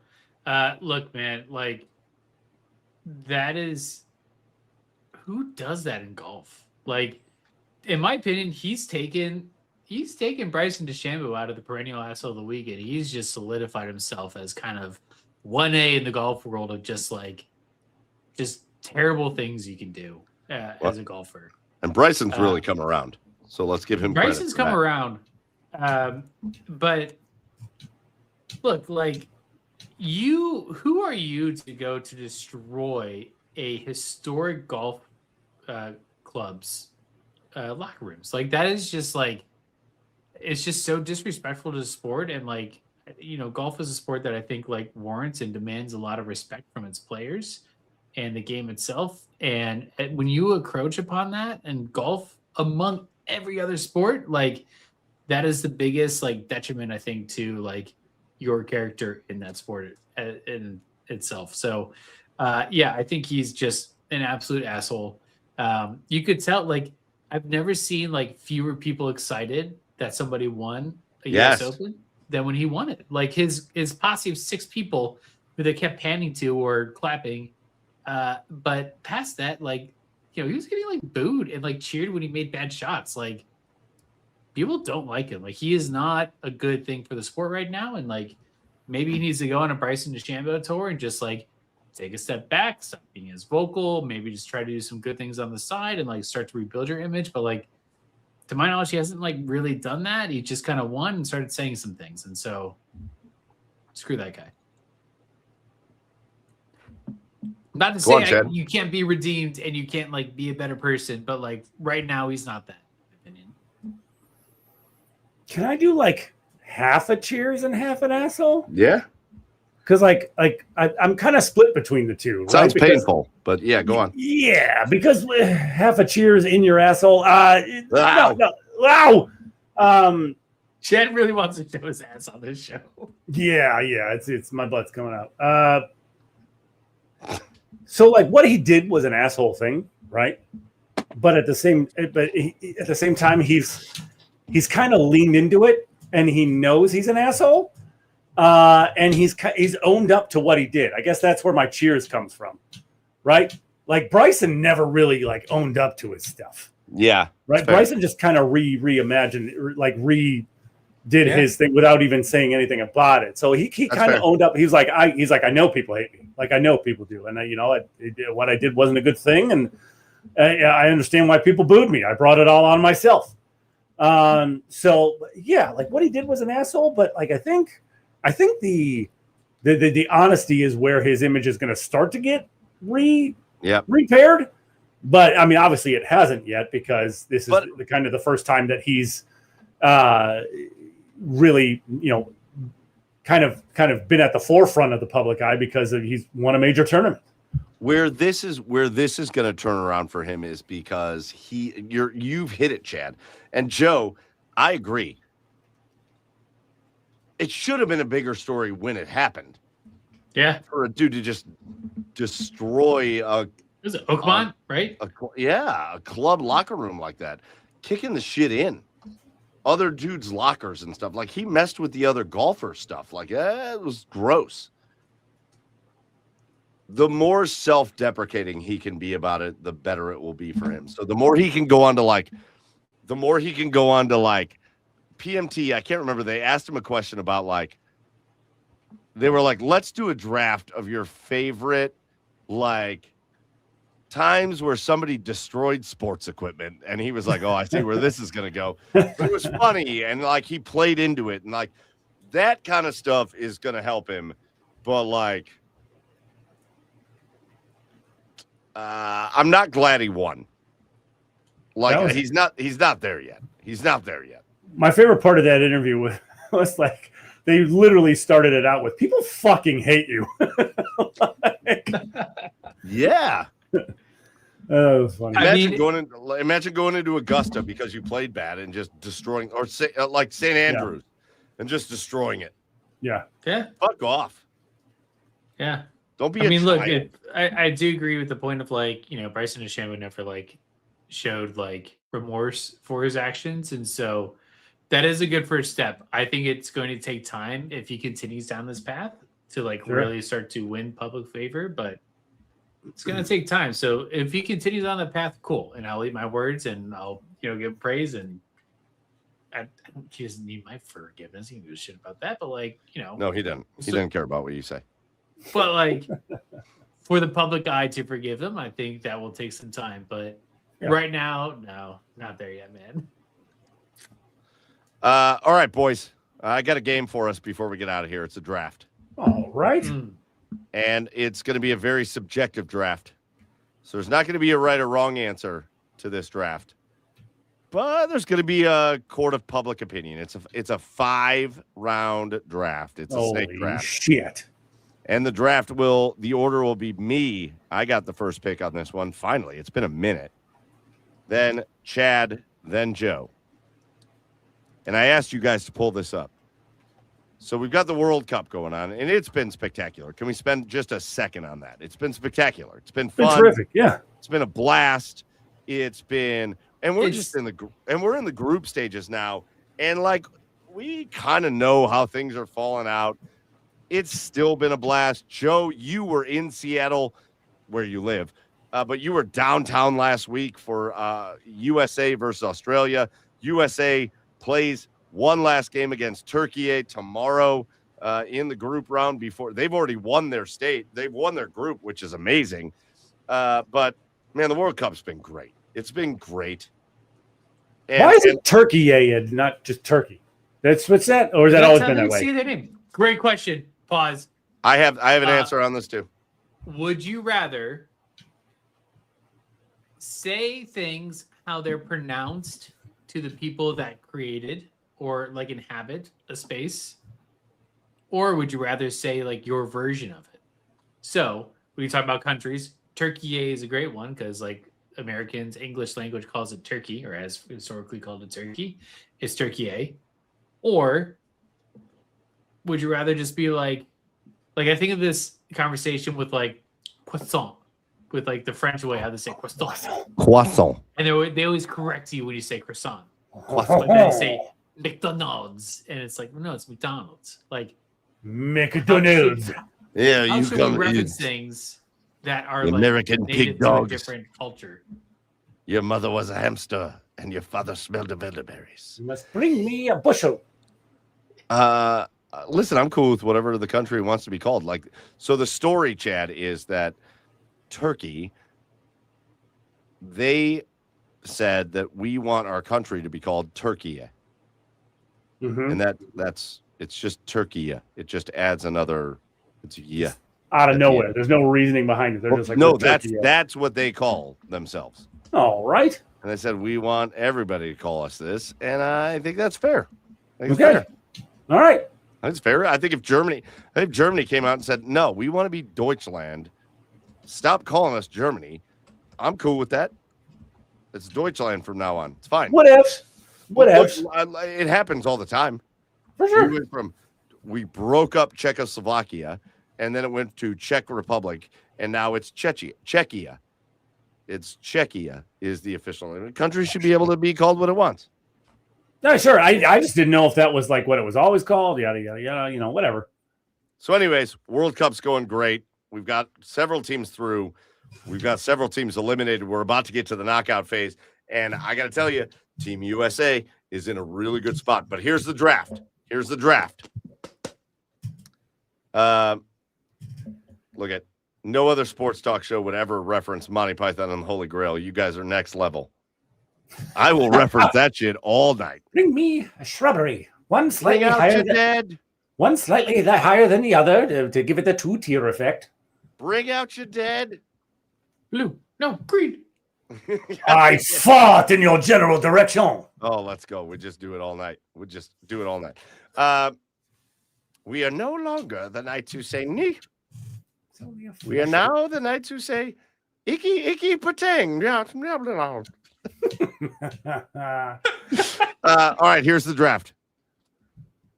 We're taking every country that's in the World Cup, and this is subjective, boys. All right. You just got to draft the best ones, the ones that you like the most, and you got to come up with the best. You got to come up with the best list, and it could be for any reason. This is not soccer. This is the countries themselves. You just pick the ones you think are great. And the countries or the teams? The countries. Okay, so not the soccer. We're talking strictly countries. This has nothing to do with soccer. Fantastic. Okay. This is just so the country. Okay. All right. Yes. This is subjective. Yes. So, yes. Okay. I get the number 1 pick. Of course you do. And boys, I would be remiss if I didn't make this pick. So I'm starting it off with number 1. And while I have massive disagreements. Just say America. Well, I have massive disagreements with things. My first number 1A is the US of A. The US of A is the number one, whether it's the way they've played in this World Cup or whether it is just the greatest country on the planet, even if certain other things are happening. But the geography, the people, everything is here. Everything is here, and I'm taking USA 1-1. Okay. Chad. All right. It's not about the soccer, but I made it about the soccer. You better figure it out. No. I'm talking about you. I just listed the soccer. I will. We're unbeaten in football. I'm going to go with Brazil. For the beaches, for the tropical aspect. Rio. Sorry, say that first one again, because you were talking in an accent, and then Brazil. No. The what? The beaches? The beaches. Well, both. I'm going to say both. You can interpret that both how you want, but yes. For all of that encompassing, yes. For the beaches. We're going with all of that, right? Rio isn't exactly a safe place, but everywhere outside of there is just gorgeous. And the beaches. All right, Joe. So we got USA and Brazil off the board. You get 2 picks. All right. I think this should be pretty easy for me. France. Give me France. The culture, the food, the history is impeccable. And for how shitty they are in wars, they do pretty good at soccer. They do really good at soccer. I think they have the chance. What? They're the only reason that America is a country. Yeah, but historically, they're really shitty in wars, and they're so shitty. Flip of creating the United States of America. But this France team too, to bring it back to soccer, man, they are electric to watch. Mbappe. They are so Mbappe's incredible, dude. Yeah, so give me France. 2, I'm gonna have to go with the only country that represents my heritage that I know of. I haven't done a 23andMe because I don't want to give my data to everybody in the world. But Germany, give me Germany, man. Give me just the Oktoberfest. I'm not really gonna go to the history aspect of Germany, but I really think that right now. Why, Joe? Why, Joe? Right now, if you're gonna pick the country, you should just do an all-encompassing thing about it, Joe. I'm not gonna go into the history. In the past 60 years, they've been a really great country. So what about 80, 90 years ago? There's some checkered past right there, but we're just gonna gloss over it. No, listen. Hey, listen. We're the Garage Beers podcast, and I don't think there's a country that embodies beers better than Germany. So I'm with you, Joe. I'm with you. Absolutely. All right, so I took USA, Chad took Brazil, Joe took France, and then Germany. Chad, back to you. Oh, I'm gonna go with Switzerland. Ooh. Talk about one of the most stunning countries you could ever go to. From a landscape perspective, I love hiking. I love being up in the mountains. Just one of the most picturesque countries you could ever go to. One of the most neutral countries you could ever go to. There's a reason why people say I'm Switzerland on this issue. One of the most peaceful countries you could go to. They have the watches and they have the sausages. Oh yeah, and they have the cheeses, and they have the Swiss Dutch, and they have the Dutch and the beers too. So I'm going to go with the Switzerland. Ooh, I like this. Oh, little Lake Geneva amongst the mountains. Oh yeah, come on. Oh yeah, come on. Mm-hmm. And Zurich. Yes, you got Zurich and everybody's money. Gorgeous. Everybody's illegal offshore accounts. Yeah. Gorgeous. You gotta love this. Okay, so that leaves me 2, and I unfortunately. I'm going to just be such a white boy here for a minute. Oh, God. But I am going to take heritage. And then I'm going to take, and I am going to make one of these picks based on the World Cup. But I'm going to go heritage, and I'm going with my heritage, and I'm going with Sweden. And listen, man, they just got their shit together. Again, beautiful country up there in Scandinavia, the fjords, the history of Sweden, and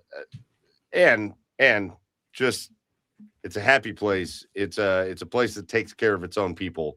So I'm taking Sweden. And then from a World Cup perspective, I'm going to take Sweden's immediate neighbor to the west, and I'm going to take Norway because very similar. Actually, number one, it's ranked the Scandinavian guy. It's named the number one happiest country on the planet for 1,000 reasons. What? That's Finland, baby. No, it isn't. It's still Norway for 1,000 reasons. But if we're going to be topical and talk about the World Cup, outside of one other, maybe two other countries, who's doing this shit better than Norway right now? They are taking over cities. They did the Norway row in Times Square, and they have done it. They are killing the World Cup right now, and they're playing all right. So give me Erling Haaland's home.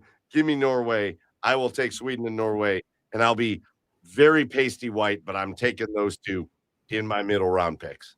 Tartan Army and the Dutch. I think outside of Tartan Army and the Dutch, Norway's doing it right. Hey, maybe shut up and then let somebody else take those, sir. By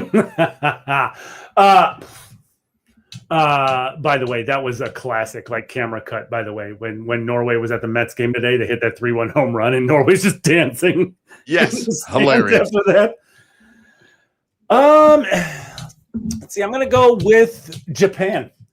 Love the food. You bitch. One of the cleanest countries out there. You bitch.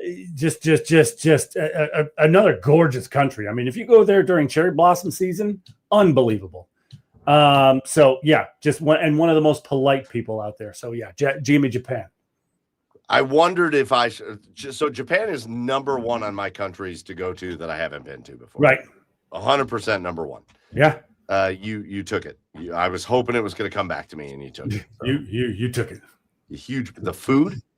Yes. The food. Are you kidding me? Unbelievable. The history. Unbelievable. The ancient history of Japan. Everything about Japan I like. Everything about it. Yeah. I was fortunate enough to go there before I met the wife. I went over there to work a UFC event, and like that country is just awesome. I'm jealous. Yeah. All right, Joe. This definitely influenced by my recent trip, but give me Spain.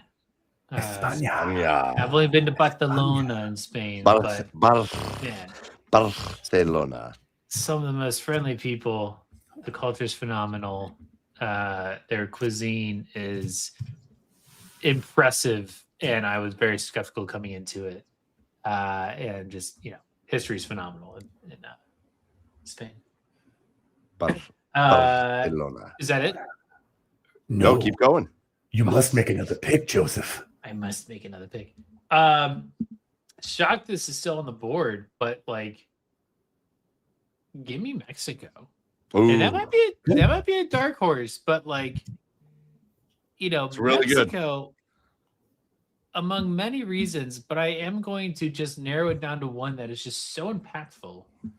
But the influence Mexico has had to the cuisine of America, to the cuisine that I favor most among any other cuisine in the world, is just second to none. It is like a true just favorite place to visit of mine, and a favorite place that has produced food that has been transcribed into the places of the Midwest that I hold dearly to my heart. Let's go. Do it. I love that. Margaritas, baby. Love it. All right, Chad. Give me Iran. No, I'm just kidding. No. Chef rules. Next pick. Shit. Shit. No. Honestly, God. I mentioned it in passing, but give me Scotland. Scotland. I'm just gonna have to and it's not because I like haggis. Haggis is gross. Gross. But the people there, just the people, just make me want to hang out with them. Right? I mean, it's just you see this, and how could you not want to go party with those guys? right? It's and Scotland it's another one of the Scandinavian countries. It's cold as shit during the winter, and it lasts about 7 months out of the year. But hey, they have beer there to make themselves happy. So they're just a culture and a country of people who just want to have a good time. And yes, so give me Scotland. I love this. All right, so here's where I've got 3 countries that I want, and I got 2 spots. So I'm gonna have to eliminate one, and I know what it's gonna be. But I've been a little too pasty white for my own liking in this situation, and not that I'm going to. Well, you know what? My next one, I'm taking South Korea. All right. I wanted Japan. Japan would have been my pick here. All right. South Korea to me feels like the closest relative to Japan. Okay. And that's not even. Do not tell them that. No, they're okay. They're all right. They're all right. Both places very pop culture oriented. Both places very food oriented. South Korea a little more on the verge of danger at all times. But I love the Korean culture. If I was making my trip to Japan, I would love a couple nights in Seoul, like on a layover to hang out, experience Seoul, and then go to Japan. But I'll take South Korea. I love everything about it. And then I've got my 2 that I really would love to have, but I'm going to take this one for many reasons. But give me New Zealand. Give me New Zealand for the geography. We're talking about the country where they decided to film Lord of the Rings. Like, that's the geography of the place.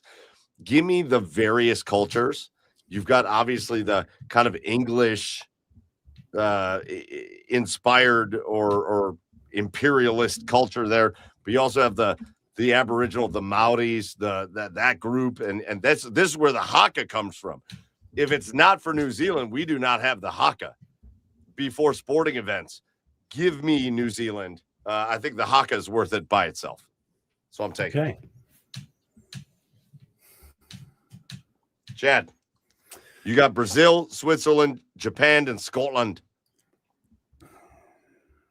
Going to kind of go off the board here, and probably not what people expect. And that's okay. That's okay, right? There's no consequences here. Like you said, there's no wrong answers here, Mike. And I just love being in the tropics. Like my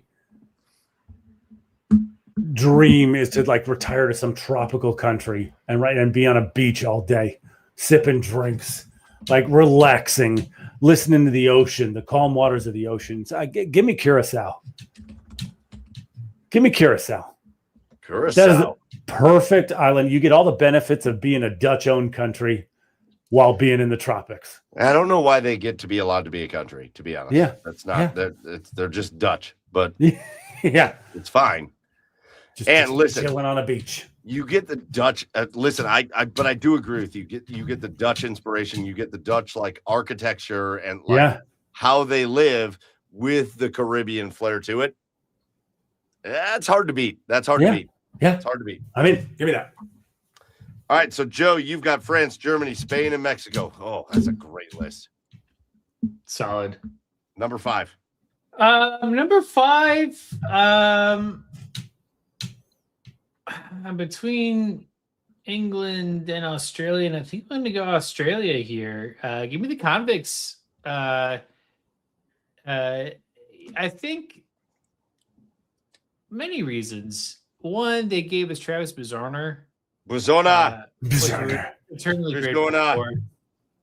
2, to bring it back to sports, aside from the Netherlands being orange, there's no bigger, more iconic color scheme than the green and yellow from the Aussies. Yeah, it's a good point. I love, whether it's Olympics, World Cup, whatever national stage you're on, like, I don't know why they chose green and yellow, because their flag is red, white, and blue, but man, it's like my favorite uniforms across any country ever. So give me Aussies. The Aussies. All right, so USA, Sweden, Norway, South Korea, New Zealand for me. Chad, you had Brazil, Switzerland, Japan, Scotland, and Curacao. And Joe, you had France, Germany, Spain, Mexico, and Australia. All right, boys, one last thing. And Joe, you can bring it back. If you had one honorable mention pick, who would it be? Quickly. England. England for Joe. Chad? Yeah. One honorable mention. Probably Portugal. Portugal. Oh, that was close That's a good for one. me. Yeah. That was close for me. Mine was Netherlands. Yeah. Yeah, I mean, just the people and everything about the Netherlands and the fun there. But there are some sleepers in there too. But Portugal, dude, and you get those islands off the coast. The Azores. And what's the name of the island that Ronaldo's from? He's not from the Azores. There's another island that he's from. And it's unbelievably gorgeous. Portugal, I kind of regret not putting them on my list, to be honest. Kind of regret it. But those are the picks. All right, boys. Let's get out of here as we get ready to. Hey, next time we talk, we're going to be full on in the knockout stage of the World Cup, which is going to be great. But before we get out of here, let's do our cheers of the week. And so I think I've gone last on a couple. So no, I went first on the asshole. Chad, go first. So my cheers of the week goes to a couple in Kentucky, Damon Bennett and Trisha Crowley. Boys, if you're a criminal and you're trying to evade the police, you're trying to hide stuff from the police, you're trying to be as discreet as possible, right? Right. Sure. So the police were questioning these two as they were causing a disturbance at around noon in London, Kentucky. And they had reasonable cause to search their car. So the woman decides to start handing them different stuff, right? It's like all this fake paraphernalia. And then the police got a little suspicious. And then they came across a bag in their car that had written in bold letters, definitely not a bag of drugs. Yes. Definitely not a bag of drugs. Which held multiple pounds of crystal meth in it. No, it was just toys. It was toys. But it's definitely not a bag of drugs. So when you're evading the police, it's crucial to throw them off with the definitely not a bag of drugs label on your bag of drugs. Yes, 100%. That's my cheers of the week. So the number one evading of police. Just trying to throw them off the scent. Oh, I love it. That is amazing. I'll go next. My cheer of the week is Michelle Kuga Bolodinga. And I don't know if you've seen this guy, but I can love this guy. Is he French? Well, kind of in name and in colonialism only, because Michelle Kuga Bolodinga is we're going to go back to the World Cup for a minute. He is the face, the number one fan of the Democratic Republic of the Congo. Oh, okay. All right. And what does this guy do? Dances. This dude, nope. No, he doesn't. He does the opposite of that. The minute the game kicks off, he gets up and he stands in one position and he does not move until the game is over. I say 90 minutes, but it's really more like 2.5 hours. He stands and he doesn't move. And the story behind it is great. Even though the Democratic Republic of the Congo has turned into a shit fest, and it really was from day one, he does it in honor of, was it Patrice Lumumba? Or maybe I don't have that right. But the first prime minister of Congo, when they declared their freedom from Belgium in 1960, this guy was like the symbol of hope.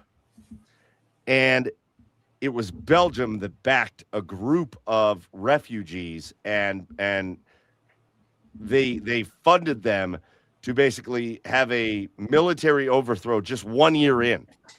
1 year in, this guy gets arrested, and then he gets killed for daring to go against the Belgians, which, by the way, when did Belgium have this level of confidence in shit, that small little country? Audacity. But to this day, Patrice holds a very special place in the Congolese hearts because he was their symbol of freedom. And this guy goes to these games. It's Congo's first ever time at the Olympics. He goes to these games and he stands in the position of Patrice to symbolize what he meant for the freedom and democracy of the Congo. I think it's cool as hell, and he gets my cheer of the week. Love it. I'm going to go another World Cup story, and if this is polarizing, I remind you on our 250th anniversary as a country that this is the home of the brave and the land of the free. You almost nailed that. Intentionally. Before the matches were set, Seattle had set, I forget the exact date, but I think it's like next Monday's game as like the Pride Night to celebrate Pride. It's June. It's Pride Month to celebrate that at the FIFA World Cup match. Mm-hmm. By scheduling and happenstance, that match is now Egypt versus Iran. Yeah, it's not great. Countries that do not support gay rights. They have both expressed concerns to FIFA to have any pride demonstrations and celebrations removed from the stadium. My cheers is probably the only cheers FIFA will ever get. Goes to FIFA for actually defending the celebration of Pride Month in the host city that it's in. And allowing the celebrations to take place during the match, the displaying of flags. And I think that's really good. And their reasoning was they want global inclusivity of all groups of people for this World Cup. And so I think that's a very great stance to take as an organization. I think it's going to be great for the matches. Iran and Egypt, your governments can go suck a dick. Nobody likes you. I don't know. Iran enjoy it. I actually do. I feel terrible for the Iran soccer players. It's a human rights thing. It's not against the players or the teams themselves, but who knows? Who knows about the soccer players? But I mean, is any team more fucked than Iran in this World Cup? Hey, you're playing all your games in America, but you're not allowed to stay here. So you have to fly in. You have to fly in the morning of your game, and then you have to fly out of the country after your game. Like, that's horrible. It's a load of horseshit. It's for these guys. I agree. But I think that's a great cheers, Joe. I think it's great. All right, that's going to do it for episode 318 of the Garage Beers podcast. All we have to do is give our thank yous, and then we're out of here. First of all, big thank you to Mikey McNuggets from the Ultimate Cleveland Sports Show. He came on with us, talked about the NBA draft. But the player the Cavaliers got, again, Malik Thomas, the newest Cavalier. And we talked about the offseason for the Cavs. But Mikey McNuggets, Mike Lucas, is amazing. So big shout out to him. Big shout out to the OBR for hosting us. Get over to the OBR.com and make sure you hit subscribe. And whether you're watching us tonight on YouTube or Twitch or you're listening to us later, make sure you are tuned into the OBR because towards the end of July, things are about to get crazy with training camp, preseason, and before you know it, we're going to be playing NFL football, which is going to be crazy. But make sure you are tuned into the OBR for that. And our biggest thank you goes out to all of you, everybody that joined us in the comments live tonight. We appreciate you. We love you. We appreciate you for joining the show. And if you are listening to us later or watching us later, we appreciate you as well. That's going to do it for episode 318 for Chad Meyer, a.k.a. Part-Time Chad, for the last time over on the east side of Cleveland for Joey Whalen out in Seattle. I am Michael Keefe. We will see you next week for episode 319. Until then, as always, cheers, everybody.